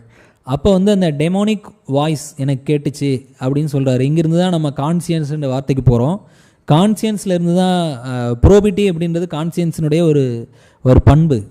ப்ரோபிட்டி, அக்கௌண்டபிலிட்டி, ஹானஸ்டி, ஹாப்பினஸ், இந்த மாதிரி விஷயங்களை தனித்தனியாக 5 மார்க் 10 மார்க் கேள்வியாக யூபிஎஸ்சி எத்திக்ஸில் கேட்டிருக்காங்க. நம்ம ஹாப்பினஸ் பற்றி சென்ற வகுப்பில் ஹாப்பினஸில் 3 வகையான பிரிவுகள் இருக்கிறத பற்றிலாம் நம்ம பார்த்தோம். ஸோ ஹாப்பினஸ், யுடாய்மோனியா அப்படின்ற வார்த்தையை தான் அவங்க வந்து சாக்ரட்டிஸ் காலத்தில் சாக்ரட்டிஸ், பிளேட்டோ, அரிஸ்டாட்டில் காலத்தில் பயன்படுத்தியிருக்காங்க. அப்படின்னா என்ன அப்படின்னா, யுடாய்மோனியாங்கிறது ஃப்ளரிஷிங், ப்ராஸ்பரஸ் அப்படின்ற மீனிங் தான் டைரக்ட் மீனிங் அப்படின்னு இப்போ டிரான்ஸ்லேஷனில் அதிக மீனிங்கை கொண்டு வராங்க. ஸோ இந்த டெமோனிக், அதாவது ஒரு தெய்வத்தோட குரல் கேட்குது. அவர் நீங்கள் வந்து இப்படி தான் பேசணும், இப்படி தான் எலங்கஸ் பண்ணணும், அல்லது நாம் ஹெம்லக்க குடித்தாலும் குடிப்பமோலையே தப்பிச்சு போயிடக்கூடாது, இந்த மாதிரி விஷயங்கள்லாம் அவர் சொல்லியிருக்கு. அந்த யூரோப்பியன் டேமான்னா ப்ரொவைடர், டிவைடர், அதாவது கடவுளினுடைய குரல் அப்படின்றத சரியான டிரான்ஸ்லேஷனோட இந்த ஸ்லைடில் கொடுத்துருக்கோம். அடுத்து, அவருக்கு கேட்டுச்சான் சாக்ரட்டிஸ்க்கு. ஸோ இன்னொரு பவர் பாயிண்ட் இருக்குது. அந்த டைமில் வந்து நீங்கள் வீடியோவுக்கு மாற்றிடலாம். ஸோ இப்போது நம்ம பாதி வழி வந்திருக்கோம். எக்ஸாமின்டு லைஃப் வந்து என்ன சூழ்நிலையில் இருந்து இடஞ்சுட்டி பொருள் விளக்குனா 45 நிமிஷம் ஆயிடுச்சு. மீதம் இருக்கிற நேரத்தில் வந்து நம்ம கான்சியன்ஸ் பற்றி, அதுக்கப்புறம் அந்த சொமேட்டிக் மார்க்கர் ஹைபாத்திசிஸ் பற்றி சொல்லுவோம். சொமேட்டிக் மார்க்கர் ஹைபாத்திசிஸ்ன்றது நியூரோபயாலஜியோடைய பார்ட்டு. அதுக்கப்புறம் அந்த ரியல் டைம் எக்ஸாம்பிளுக்கு போகிறோம். கான்சியன்ஸ்னால் என்னன்னு பார்த்துட்டு நம்ம கன்க்ளூட் பண்ணும்போது then we will go for your questions. whatever you have asked, I will try to answer them. So with this we will go to the next slide. Actually the probity அப்படின்றது என்னென்னா honesty, integrity, ப்ரோபிட்டி, இந்த மூணில் வந்து integrity பற்றியும் கேள்வி வந்திருக்கு. Integrity R trust worthiness, இந்த மாதிரி எல்லாமே ரிலேட்டட் டேர்ம்ஸ் எல்லாமே வந்து ஒரு qualities R virtues, present term virtues. இதெல்லாம் வந்து பிளேட்டோ காலத்தில் டெம்பரன்ஸ், ஜஸ்டிஸ், அதுக்கப்புறம் கரேஜ், அந்த மாதிரி குவாலிட்டிஸ் இருந்தது. அது கார்டினல் விர்ச்சூஸ்னு சொன்னார். அந்த விர்ச்சூஸ்லேருந்து இப்போ இருக்கிற விர்ச்சூஸ் இதை பற்றிலாம் நம்ம வந்து யூபிஎஸ்சியில் கேட்டிருக்காங்க. அதுக்கான பதில் ப்ரோபிட்டிக்குள்ளே அடங்கினது தான் இன்டெகிரிட்டி அண்டு ஆனஸ்டி, அதனுடைய ஒரு பார்ட் அப்படின்னு சொல்லுவாங்க. ப்ரோபிட்டின்றது ஒரு இன்ஸ்டியூஷனுக்கானது, இன்டெகிரிட்டின்றது ஒரு இண்டிவிஜுவலுக்கானது அப்படின்ற மாதிரியான விளக்கங்கள்லாம் இருக்குது. இது அடுத்து வருகின்ற வகுப்புகளில் நம்ம இன்னும் டீட்டெயில்டாக போவோம்.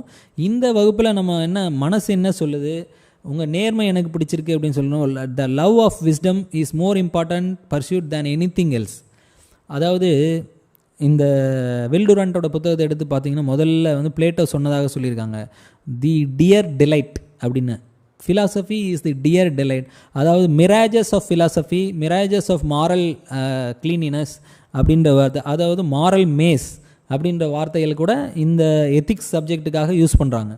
மாரல் மேஸ் அப்படின்னா ஒரு என்ன சொல்கிறது, ஒரு புதிர், ஒரு பார்க்கில் பார்த்தீங்கன்னா நீங்கள் சதுரமாக வெட்டி விட்டுருப்பாங்க, உள்ளே போய் மறைஞ்சிட்டாங்கன்னா தேடி கண்டுபிடிக்கிற விளையாடுறது, அல்லது இதையே வந்து அந்த புதிர் தினமணி கதிர் அல்லது தினமலர் புத்தகத்தில் வாரமலரில் வரும், நீங்கள் வழி ஒரு பூனை ஒரு இடத்துல இருக்கும், பால் ஒரு இடத்துல இருக்கும், நீங்கள் வழி போட்டு கண்டுபிடிக்கணும்.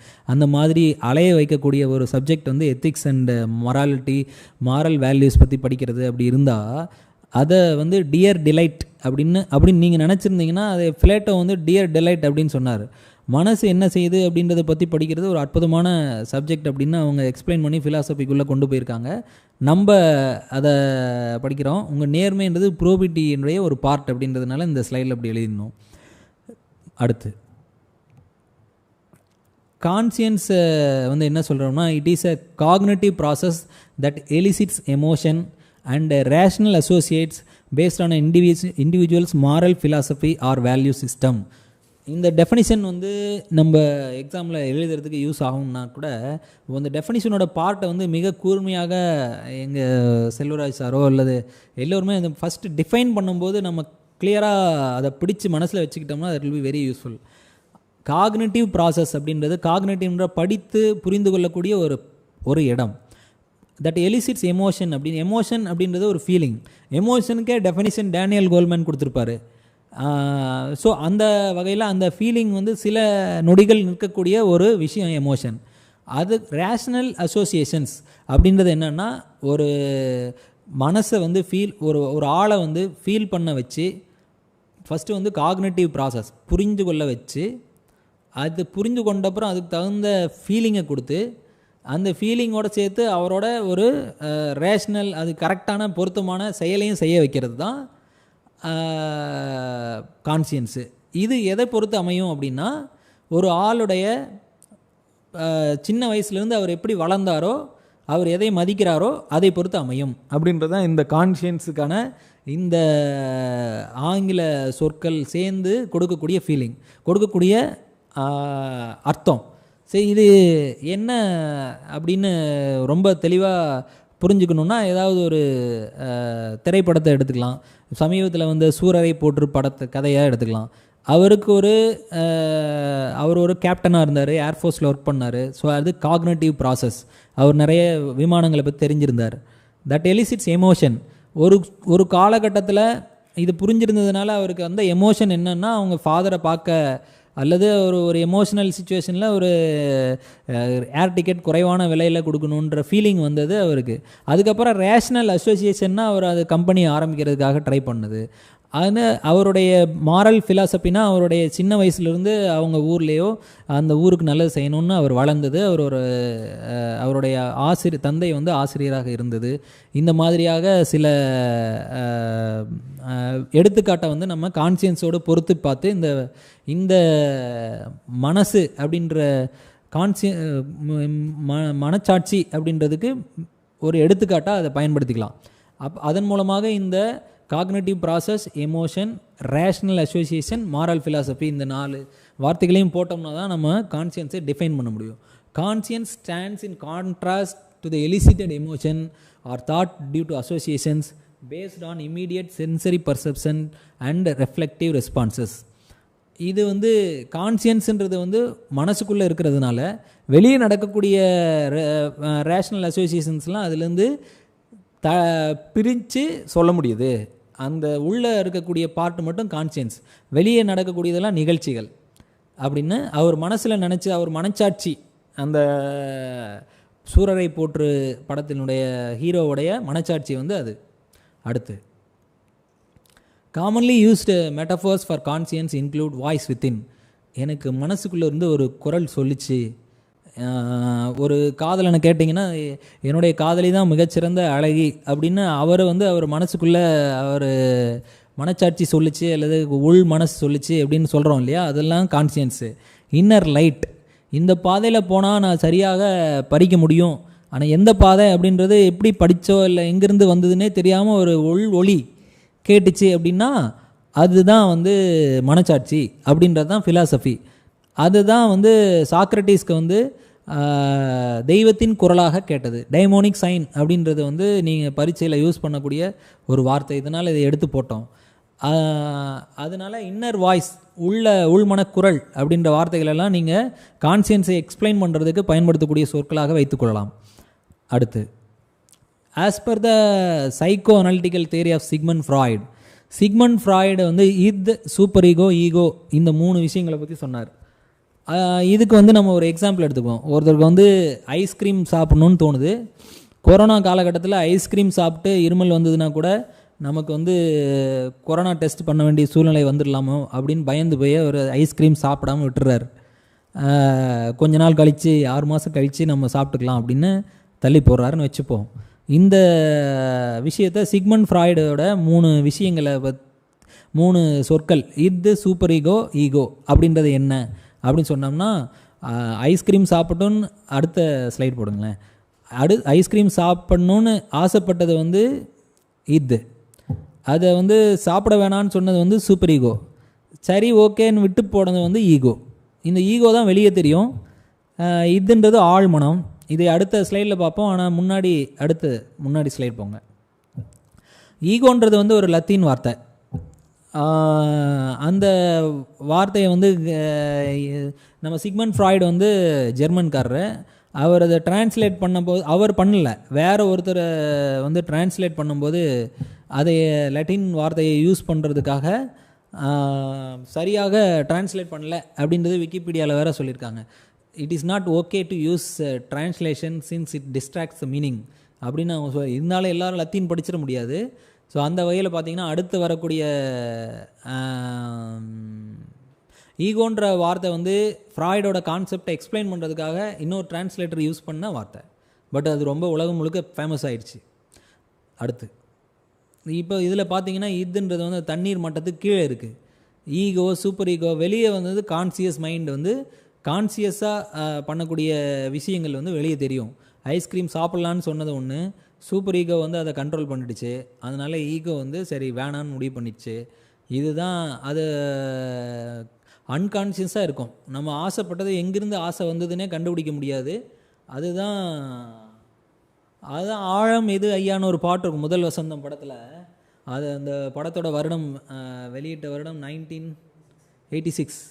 ஓகே, ஸோ அந்த வருடத்தில் வெளியான இந்த பாட்டில் வந்து மனசு வந்து எவ்வளோ ஆழமானது, அதுக்குள்ளே என்னென்ன ஓடிக்கிட்டு இருக்கு அப்படின்றது தான் கான்சியன்ஸ் அப்படின்ற வார்த்தையை பயன்படுத்தியிருக்காங்க. ஆழம் எது ஐயான்றது நீங்கள் அந்த பாட்டை கேட்டு வேணாலும் தெரிஞ்சுக்கலாம். இட் அப்படின்றது வந்து உள்ளே இருக்கிற ஃபோர்ஸ். நம்ம வந்து ஐஸ்கிரீம் சாப்பிட்ணுன்னு விருப்பப்படுறது அது எங்கேருந்து வந்து நமக்கு தெரியாது, அது அன்கான்சியஸாக இருக்கும். அப்புறம் கான்சியஸ் ஆகிறது கொஞ்சம் முன்னாடி தான் வந்து இது வேணாம் அப்படின்ற ஒரு குரல் கேட்கும், அது வந்து ப்ரீ கான்சியஸ். கான்சியஸாக நம்ம முடிவு எடுக்கிறது வந்து நோ ஐஸ்கிரீம் அப்படின்னு முடிவாயிரு. இதே விஷயம் வந்து நம்ம சிலபஸில் வரக்கூடிய எந்த கேள்விக்கும் என்ன பண்ணலாம் அப்படின்னு யோசித்து நம்ம ஒருத்தர் ஒரு கேரக்டர் ஒரு பர்சனாலிட்டி வந்து ஒரு விஷயத்தை செய்கிறதா கேள்வி வந்துருந்ததுன்னா அது காரணம் அவருடைய இதுதான் இருக்கலாம். அது சூப்பர் ஈகோ சரியாக தடுக்காமல் இருக்கலாம் அல்லது தடுத்துருக்கலாம். இந்த மாதிரியாக அனலைஸ் பண்ணி நம்ம எழுதுறதுக்கு யூஸ் ஆகும். கிரைசிஸ் ஆஃப் கான்சியன்ஸ் அப்படின்ட்டு. இப்போ நம்ம ரியல் டைம் எக்ஸாம்பிளுக்கு போகும்போது இதை நம்ம அப்ளை பண்ணி பார்க்கலாம். அவருக்கு என்ன சொல்லிச்சு, சூப்பர் ஈகோ என்ன சொல்லிச்சு, ஈகோவாக என்ன முடிவு எடுத்தார். ஆனால் இந்த சிக்மண்ட் ஃப்ராய்டோட கான்செப்ட் எல்லாம் வந்து எப்போ பிரெயினை வந்து ஸ்டடீஸ் பண்ண முடியாத காலகட்டத்தில் அவர் சொல்லிட்டு இருந்தார். இப்போலாம் நியூரோ பயாலஜிஸ்ட் வந்து பிரெயினை எடுத்து பிரெயின் ஆக்சிடென்ட் ஆன பேஷண்ட்ஸோட பிஹேவியரை பார்த்து எந்த பார்ட் அஃபெக்ட் ஆனால் என்ன ஆகும் அப்படின்றதெல்லாம் படித்து இதெல்லாம் தெளிவாக சொல்ல ஆரம்பிச்சிட்டாங்க. அதனால் இன்னும் சயின்ஸ் அட்வான்ஸ் ஆனதுனால சிக்மண்ட் ஃப்ராய்டோட கான்செப்ட் வந்து போயிடுச்சு. இருந்தாலும் நம்ம எக்ஸாமில் வந்து ஒரு லைனை தொட்டு காட்டுறதுக்காக இதை பயன்படுத்தலாம். அடுத்து ஆண்டோனியோ டமாசியோ நான் சொன்ன மாதிரி ஃபீனியஸ் கேஜ் அப்படின்னு சொல்லி ஒரு பேஷண்ட் இருக்காருங்க. அது நீங்கள் அடித்து பார்த்தீங்கன்னா ஏற்கனவே போன வகுப்புலேயே சொல்லியிருப்பேன். ஸோ அவர் வந்து அவர் ஒரு பேஷண்ட் தலையில் அடிபட்டவர். அவரோட இவங்க ஆண்டோனியோ டமாசியோட ஒய்ஃபு அந்த நியூரோ பயாலஜிஸ்ட் அந்த பேஷண்ட்டை வந்து அவங்கள ஸ்டடி பண்ணவங்க அப்படின்னு சொல்கிறார் இவர். So conscience aspect of extended consciousness அப்படின்னு என்ன சொல்கிறாரு கீழே போட்டிருக்கேன் பார்த்தீங்களா. திங்கிங் ஃபாஸ்ட் அண்ட் ஸ்லோ புக்கில் இந்த ஆண்டோனியோ டமாசியோவை பற்றி டேனியல் காக்னிமேன் எழுதியிருக்கார். நான் காலையிலன்ற இந்த வகுப்போட ஆரம்பத்தில் நான் சொன்னேன் இல்லையா, வில் டுராண்ட்டை பற்றி டேனியல் கில்பர்ட் அவ்வளோ சிலாகிச்சு எழுதியிருக்காரு அப்படின்னு. இந்த டேனியல் கில்பர்ட்டை பற்றி நான் டேனியல் காக்னிமேனோட புத்தகத்துலேருந்து தான் தெரிஞ்சுக்கிட்டேன். அந்த புத்தகம் தான் thinking fast and slow. It speaks about mind psychology. அவர் டேனியல் காக்னிமேன் வந்து 2002 நோபல் ப்ரைஸ் ஜெயித்த ஒரு உளவியலாளர். அவர் ஜெயித்தது எக்கனாமிக்ஸ்க்கு, பிஹேவியரல் எக்கனாமிக்ஸ்க்கு. பிஹேவியரல் எக்கனாமிக்ஸ் தான் ஹியூமன் பிஹேவியரை பற்றி மிக ஆச்சரியமான உண்மைகளை வெளியே கொண்டு வந்தவங்க. அவர் வந்து ஆண்டோனியோ டமாசியோட கான்செப்டோட சொமேட்டிக் மார்க்கர் ஹைபாத்தசிஸ் அப்படின்னு சொல்கிறார். இதைத்தான் வந்து ஈஸியாக புரிஞ்சுக்கிறதுக்காக தமிழில் நான் என்ன சொல்லியிருந்தேன்னா, தான் ஆடாவிட்டாலும் சதையாடும். இது வந்து இவர் என்ன சொல்லியிருக்காரு, considers conscience as an aspect of extended consciousness. Extended கான்சியஸ்னஸ்னால் என்னென்னா, தன்னுடைய பிரெயின் மட்டுமே திங்க் பண்ணக்கூடிய விஷயமா இல்லை, அது பாடி ஃபுல்லாக இருக்குது. Beyond survival related dispositions and incorporating the search for truth and desire to build norms and ideals for behaviour. So இதை படிக்கும்போது தொடர்பில்லாத விஷயமாகவும் துண்டு துண்டாகவும் இருக்கும். அதனால தான் நான் இது ஸ்லைடில் கொண்டு வந்தேன். இது விக்கிபீடியாவிலேருந்து தான் எடுத்தேன். இதில் என்ன சொல்லியிருக்காங்கன்னா, அதாவது அதை புரிஞ்சுக்கிறதுக்கு நம்ம டேனியல் கில்பர்ட்டுடைய ஒரு டெஃபினிஷன், ஒரு ப்ராவர்ப், ஒரு கோட்டை வந்து நான் சொல்ல விரும்புகிறேன். அந்த கோட்டில் என்ன சொல்லியிருப்பாங்கன்னா, men are human beings are the machines in making, they are not finished products. நம்ம வந்து எவால்வ் ஆகும் பொழுது நம்மளோட பிரெயின் எவால்வ் ஆகுது. பிரெயின் எவால்வ் ஆகும்போது ஏற்கனவே நம்ம முன்னோர்கள்லேருந்து நம்ம கற்றுக்கிட்ட இயல்பான உணர்ச்சிகளெல்லாம் உள்ளே பதிவாகி வருது பிரெயினில். அதுதான் சர்வைவல் ரிலேட்டட் டிஸ்பொசிஷன்ஸ். யோசித்து முடிவெடுக்காத எல்லா விஷயங்களும் ரெப்டைலியன் பிரெயின் அப்படின்னு சொல்லக்கூடிய ரியாக்டிவ் மெக்கானிசம்ஸ் மூலமாக நம்மளை வந்து மேனேஜ் பண்ணிக்கிறோம். சில விஷயங்கள்லாம் நம்ம வந்து மிருகம் பாதி கடவுள் பாதின்னு சொல்கிற மாதிரி நம்ம உடம்புக்குள்ளே ஒரு என்கிட்ட உறங்கி கொண்டு இருக்கிற மிருகத்தை எழுப்பி விட்டாதேன்னு சொல்கிற மாதிரி ஒவ்வொருத்தட்டையும் இருக்குது. ஸோ அதெல்லாம் அடிப்படையான விஷயங்கள்லாம் எவால்யூஷன்லேயே வந்திருக்கு. அதுக்கப்புறம் புது நார்ம்ஸை வந்து நம்ம பில்டப் பண்ணுறோம். அதுக்கப்புறம் நல்ல பிஹேவியர்ஸை டெவலப் பண்ணுறது வந்து அவங்களுடைய கான்சியன்ஸில் ஏறி அது வந்து மனச்சாட்சியாக மாறுகிறது. பர்சனல் காஸ்மாலஜி அப்படின்ற ஒரு வார்த்தை யூஸ் பண்ணுவாங்க. ஒவ்வொருத்தருக்கான உலகத்திலிருந்து அவரவர்களுக்கான வாழ்க்கை அமைகிறது. ஸோ நம்ம வந்து இன்றைக்கி என்ன பார்த்துருக்கோம் அப்படின்னு சொன்னால், ஆரம்பிக்கும் பொழுது எக்ஸாமினிங் லைஃப்பில் ஆரம்பித்து சாக்ரட்டிஸோட ஏத்தன்ஸுக்கு போயிட்டு அங்கெல்லாம் எப்படி இருந்தது, அந்த ஸ்பாட்டா எப்படி இருந்தது, பெலோபொனேசியன் வாரில் என்ன நடந்தது, அப்புறம் பிளேட்டோ என்ன எழுதினார், அப்புறம் டெல்ஃபி ஓரக்கில் என்ன சொல்லிச்சுன்னு பார்த்துட்டு அங்கேருந்து மனச்சாட்சிக்கு வந்து மனிதன் குரல் எவ்வளோ ஆழமானதுன்னு பார்த்துட்டு ஆண்டனியோ டமாசியோவோட வந்து சதை ஆடுகிற வரைக்கும் வந்திருக்கோம். இன்னும் நம்ம ரியல் டைம் எக்ஸாம்பிள்ஸ்க்கெலாம் நம்ம போய் முடிக்கிறதுக்கு அடுத்த வகுப்பில் தொடருவோம். இன்றைக்கி வந்து 1 மணி நேரம் ஆயிருந்தது. இன்னும் 15 நிமிடங்கள் வந்து நம்ம குமரேசனுடைய உங்களுடைய கேள்விகளை எல்லாம் தொகுத்து அவர் கேட்க போகிறாரு. அவர் கொடுத்துட்டாரு. ஸோ 2 கேள்விகள் வந்திருக்கு, அதை பற்றி நம்ம பார்ப்போம். ஒன்று வந்து கேன் யூ ப்ளீஸ் எக்ஸ்பிளைன், நம்ம அந்த லைவ் போயிடலாம். Can you please explain elenchus concept once again? As you said Socratic method of imparting knowledge is useful. Life of men before thousands of years is still relevant. அப்பா, சூப்பரான கேள்விங்க. இந்த 2வது கேள்வியில் நான் சொல்கிறேன், whether life beyond thousands of years, 2500 years rather, whether it is relevant or not அப்படின்னு கேட்குறோம். டேனியல் கில்பர்ட்டோட புக்கில் பார்த்தோம்னா நம்ம we are human beings are machines in making R people or things in making evolution. It is not a finished product what we see our self. 2 million வருடங்களுக்கு முன்னாடி நம்மளுடைய prefrontal cortex உருவாச்சு, prefrontal lobe நெத்திக்கு பின்னாடி இருக்கிற மூளை உருவாச்சு, அதுதான் பிளான் பண்ணுது, திங்க் பண்ணுது, ஃப்யூச்சரை பற்றி யோசிக்குது அப்படின்னு அவர் சொல்லியிருக்கார். அந்த வகையில் பார்க்கும்போது லேட்டஸ்ட்டு நியூரோபயாலஜி இது தானே இம்பார்ட்டண்ட்டு. இப்போ சிப் வைக்கிறாங்க, ஆர்டிஃபிஷியல் இன்டெலிஜென்ஸ் வந்துடுது. அப்புறம் சர்வைவா அப்படின்ற ஒரு புக்கு படித்தேன் நான், அந்த விகடன் பிரசுரத்தில். அவர் ஆதிஷா எழுதுனது. அவர் என்ன சொல்கிறாருன்னா, அந்த புத்தகத்தில் என்ன சொல்ல, அப்கிரேடுன்ற மூவியை பற்றி சொல்லியிருந்தாங்க. அப்கிரேடுன்ற மூவினா பாடியிலே வந்து சிப்பு இம்ப்ளான்ட் பண்ணுறதுனால நம்ம ஹியூமனாய்டாக ஆயிடுறோம், ஹியூமனாய்டு ஒரு ஆண்ட்ராய்டாக மாறிடுறோம். ஹியூமன் வடிவத்தில் இருக்கின்ற மெஷினாகவும் பாதி மிஷின், பாதி சிப்பு, பாதி எலக்ட்ரானிக், பாதி ஹியூமன் பீயிங்காக மாறி இந்த மாதிரியான கான்செப்ட்லாம் வந்துட்டு இருக்கும்போது, அப்புறம் இது இணையதளத்துக்கு அடுத்த அவதாரமாக வந்திருக்கக்கூடிய பிளாக் செயின் டெக்னாலஜி, இதெல்லாம் வந்ததுக்கப்புறம் நம்ம லைஃபே டிஃபர் ஆகிரும். இப்போது டிஃப்ரெண்ட் ஆகிடும். இப்போ ஸ்பேஸ்க்கு வேறு ட்ராவல் பண்ணுறோம். இன்றைக்கி பார்த்துருப்பீங்க, எலான் மஸ்க் வந்து ஸ்பேஸ் இன்டர்நேஷ்னல் ஸ்பேஸ் ஸ்டேஷனுக்கு ஆட்களை 4 ஸ்பேஸ் ட்ராவலர்ஸை கூப்பிட்டு போகிறாரு. இந்த காலகட்டத்தில் போய் நீங்கள் 1000 வருஷத்துக்கு முன்னாடி சாக்ரட்டிஸ் பற்றியும் பிளேட்டோ பற்றியும் சொல்லி என்ன பிரயோஜனம் அப்படின்னு யார் கேட்டிருக்காங்க? இது யார் கேட்டது குமரேசன்? ஸோ அதுக்கப்புறம் can you please explain elenchus? Vignesh. அடுத்தது அந்த எலங்கஸ் கேட்டது உதயகுமார். ஸோ உதயகுமார் மற்றும் விக்னேஷ் 2 பேருக்கு நன்றி. இதுக்கு இந்த 2வது கேள்விக்கு 1000 வருடங்களுக்கு பின்னாடி போனதுக்கு நான் பதில் சொல்ல இன்னைக்கு படித்த ஒரு புத்தகத்துலேருந்து படித்தேன். என்ன சொல்லியிருக்காருன்னா, ஆஸ்கர் வைல்ட் சொல்லியிருக்கார். அவர் சொன்னதை சொல்லலான்னு நினைக்கிறேன். அவர் என்ன சொன்னார்னா, whatever is modern we owe it to ancient Greece. அதாவது பிளேட்டோ அண்ட் அந்த பீரியடுக்கு தான் நம்ம மாடர்ன்னு சொல்லக்கூடிய விஷயங்கள்லாம் அங்கேருந்து தான் எடுக்கப்பட்டது.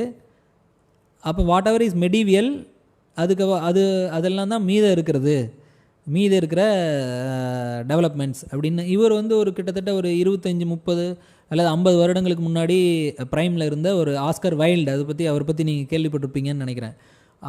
Alcohol in sufficient quantities can create all the effects of drunkenness அப்படின்னு சொல்லியிருப்பார். ஆஸ்கர் வைல்டு இங்கிலீஷ் லிட்ரேச்சர் படித்தவங்களுக்கு மிக சுவையான ஒரு பர்சனாலிட்டி, வித்தியாசமான திங்கிங்லாம் சொல்லியிருப்பார். அவருடைய காலகட்டத்தில் அவருடைய திங்கிங் வந்து அட்வான்ஸ்டாக இருந்தது அப்படின்னு அவர் மேலே நிறைய வழக்குகள்லாம் போடப்பட்டது. இதெல்லாம் நீங்கள் படிச்சிருப்பீங்க. இப்போ வந்து இவர் யுவல் நோவா ஹராரி அந்த மாதிரியான கருத்துக்களை எல்லாம் சொல்லி வருகிறார். இன்றைய சட்டத்திற்கு அது பொருந்தி வருகிறது. ஸோ வாழ்க்கையில் வந்து ஓல்ட் இஸ் கோல்டு அப்படின்னு சொல்கிறது மட்டும் இல்லாமல் இப்போது பழைய ட்ரெண்டு தான் திரும்பி வரும் அப்படின்றதுக்கெல்லாம் ஹிஸ்ட்ரி ரிப்பீட்ஸ் இட் செல்ஃப் அப்படின்னு வேற சொல்கிறாங்க. ஸோ வரலாறில் வந்து இதெல்லாம் இருந்தது அப்படின்னு தெரிஞ்சுக்கிறது வந்து இன்றைய காலகட்டத்துக்கும் மிக பொருத்தமுள்ளதாக இருக்கும். எப்படி சிந்திக்கிறோம் அப்படின்னு ஹியூமன் பீயிங் இன்னும் ஹியூமன் பீயிங்காக இருக்கிறோம். இன்னும் சிந்திக்கிறதுக்கு அப்கிரேட் மூவியில் வர மாதிரியான சிப்பை வச்சு யோசிக்க ஆரம்பித்தோம்னா அதனுடைய எஃபிஷியன்சியை அப்கிரேட் பண்ணிக்கிறதுக்கான எஃபர்ட்லாம் எடுக்க ஆரம்பிச்சிட்டாங்க.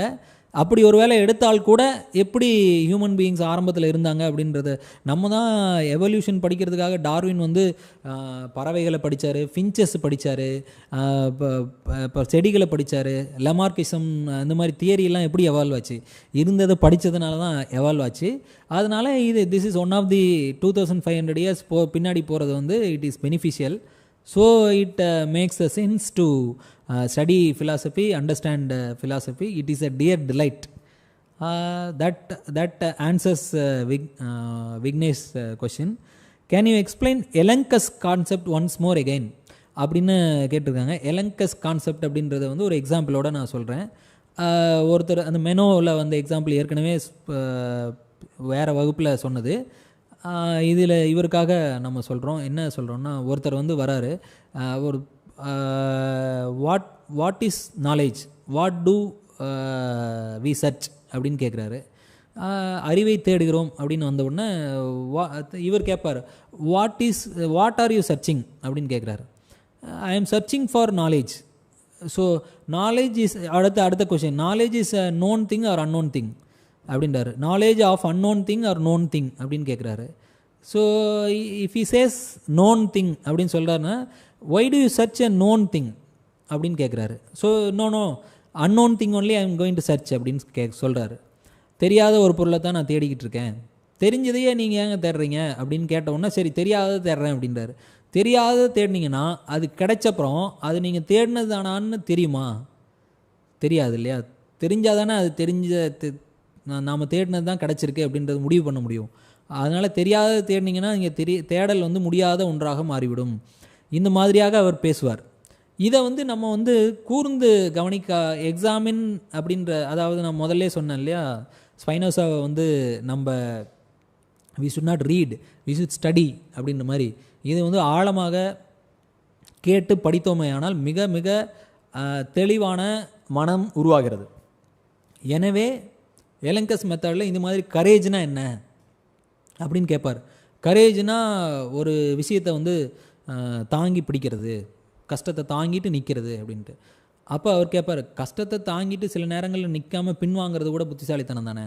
ஓ ஆமாம், அப்போ கரேஜ்னால் புத்திசாலித்தனமாக தாங்கி பிடிக்கிறது அப்படின்னு. புத்திசாலித்தனம் சில சமயங்களில் வந்து அதை செய்யாமையே விட்டுறதில்ல கூட இருக்கு இல்லையா அப்படின்னு ஆரம்பிப்பார். ஸோ ஆக மொத்தம் கரேஜ் அப்படின்றத டிஸ்கஷனில் வந்து அது சாக்ரட்டிஸோட எலங்கஸில் இந்த மாதிரியான விஷயங்கள் எல்லாம் நம்மளால் கேட்டாங்கன்னா எழுத முடியும்.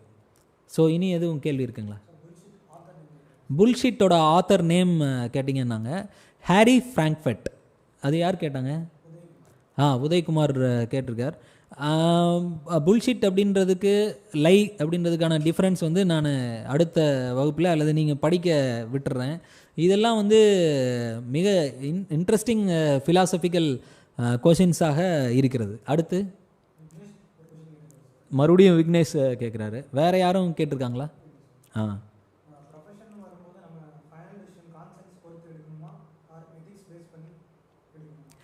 கான்சியன்ஸை பேஸ் பண்ணி ஒரு ப்ரொஃபஷனில் வந்து முடிவுகள் எடுக்கணுமா அல்லது எத்திக்ஸ் பேஸ் பண்ணி எடுக்கணுமான்னு கேட்டிருக்கீங்க. ரெண்டுமே ஒன்று தான் ஆக்சுவலாக. கான்சியன்ஸுன்றது எத்திக்கல் டெசிஷன் எடுக்கிறதுக்கு உதவி பண்ணக்கூடிய ஒரு டூல், ஒரு இன்ஸ்ட்ருமெண்ட். கான்சியன்ஸுன்றது மனசினுடைய அல்லது திங்கிங் ஹியூமன் பீயினுடைய ஒரு பார்ட். எத்திக்ஸ்ன்றது ஒரு சப்ஜெக்ட். எத்திக்ஸ்ன்றது ஃபிலாசபியில் வந்து 5, அதை வந்து ஏஸ்தட்டிக்ஸ்னு ஒரு சப்ஜெக்ட் இருக்குது, லாஜிக்னு ஒரு சப்ஜெக்ட் இருக்குது, மெட்டாஃபிசிக்ஸ்னு ஒன்று இருக்குது, அதில் எத்திக்ஸ்ன்றது ஒரு சப்ஜெக்ட்டு. எத்திக்ஸில் வந்து என்ன எத்திக்ஸில் 3 பார்ட் இருக்குது. ஒன்று வந்து மெட்டா எத்திக்ஸ், நார்மேட்டிவ் எத்திக்ஸ், அடுத்தது வந்து அப்ளைடு எத்திக்ஸ். அப்ளைடு எத்திக்ஸை வந்து அப்ளை பண்ணக்கூடிய இன்ஸ்ட்ருமெண்ட் தான் மைண்டு. மைண்டோட திங்கிங் பார்ட், அது இப்போ நம்ம பார்த்தோம் இல்லையா, எமோஷனை எலிசிட் பண்ணக்கூடிய cognitive position, that is the conscience ஆக்சுவலாக. And it is related to the rational association அப்படின்னு சொல்லி அந்த டெஃபினிஷனில் பார்த்துருப்போம். அந்த ரேஷனல் அசோசியேஷன் தான் நம்ம எடுக்கக்கூடிய டெசிஷன்ஸ்.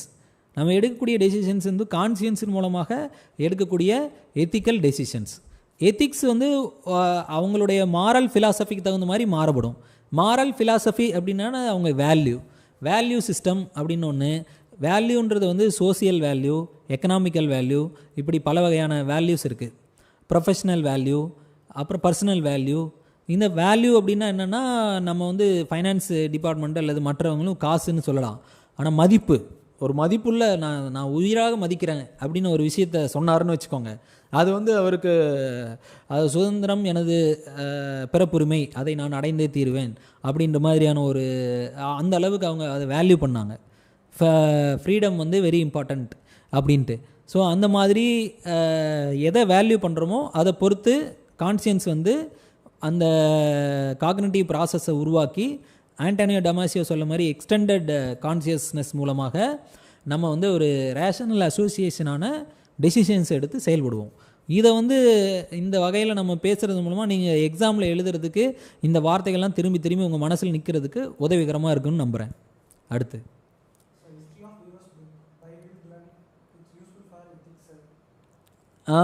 ஹிஸ்ட்ரி ஆஃப் என்னது யூரோப்பா?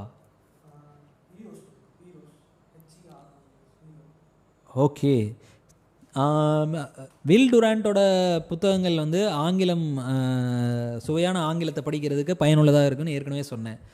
ஸ்டோரி ஆஃப் சிவிலைசேஷனில் நிறைய ஹிஸ்ட்ரி இருக்கும்.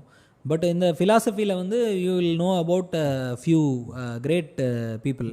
பட் மெயின்ஸ் எக்ஸாம் எழுதக்கூடிய மாணவர்கள் வந்து இந்த சமயத்தில் இப்போ இருக்கிற மெயின்ஸ் எக்ஸாமுக்கு உங்களுக்கு இருக்கிற கேப்பில் இந்த புத்தகத்தை வந்து நீங்கள் ஜஸ்ட்டு லைப்ரரியிலையோ இல்லை எங்கேயாவது பார்த்தீங்கன்னா புரட்டி பார்த்தா போதும். மற்றவங்க இதை ரசித்து ருசிக்கணும்னா யூ ஆர் ஆல்வேஸ் வெல்கம். ஆக்சுவலாக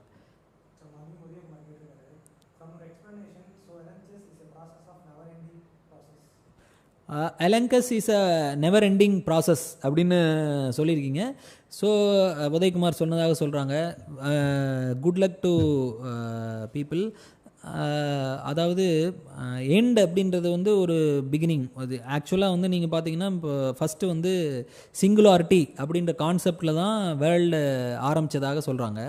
அதாவது history of time, brief history of time அப்படின்ற புக்கில் வந்து ஸ்டீவன் ஹாக்கிங் அப்படின்ற சயின்டிஸ்ட் என்ன சொல்லியிருக்காரு, அதில் வந்து இப்போ அந்த சிங்குலாரிட்டி பற்றி கண்டுபிடிக்கிறதுக்காக ட்ரை பண்ண பார்த்தோம்னா, நம்ம வந்து எப்போ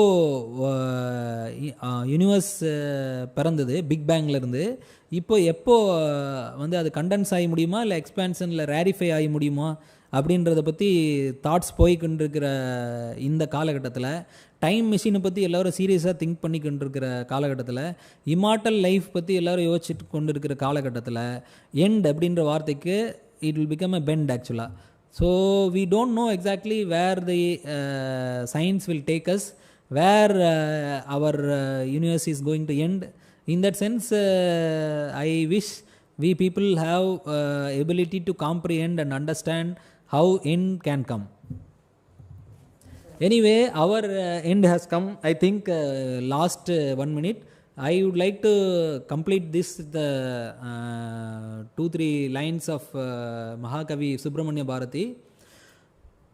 நிற்பதுவே நிற்பதுவே நடப்பதுவே பறப்பதுவே நீங்கள் எல்லாம் சொற்பனந்தானோ பல தோற்ற மயக்கங்களோ கற்பதுவே காண்பதுவே கருதுவதே நீங்கள் எல்லாம் அற்ப மாயைகளோ உம்முள் ஆழ்ந்த பொருள் இல்லையோ கானகமே கானகமே இளவையிலே மரச்சரிவே நீங்கள் எல்லாம் காணலின் நீரோ வெறும் காட்சி பிழைதானோ போனதெல்லாம் கனவினை போல் புதைந்தழிந்தே போனதென்றால் நானும் ஓர் கனவோ இந்த ஞாலமும் பொய்தானோ.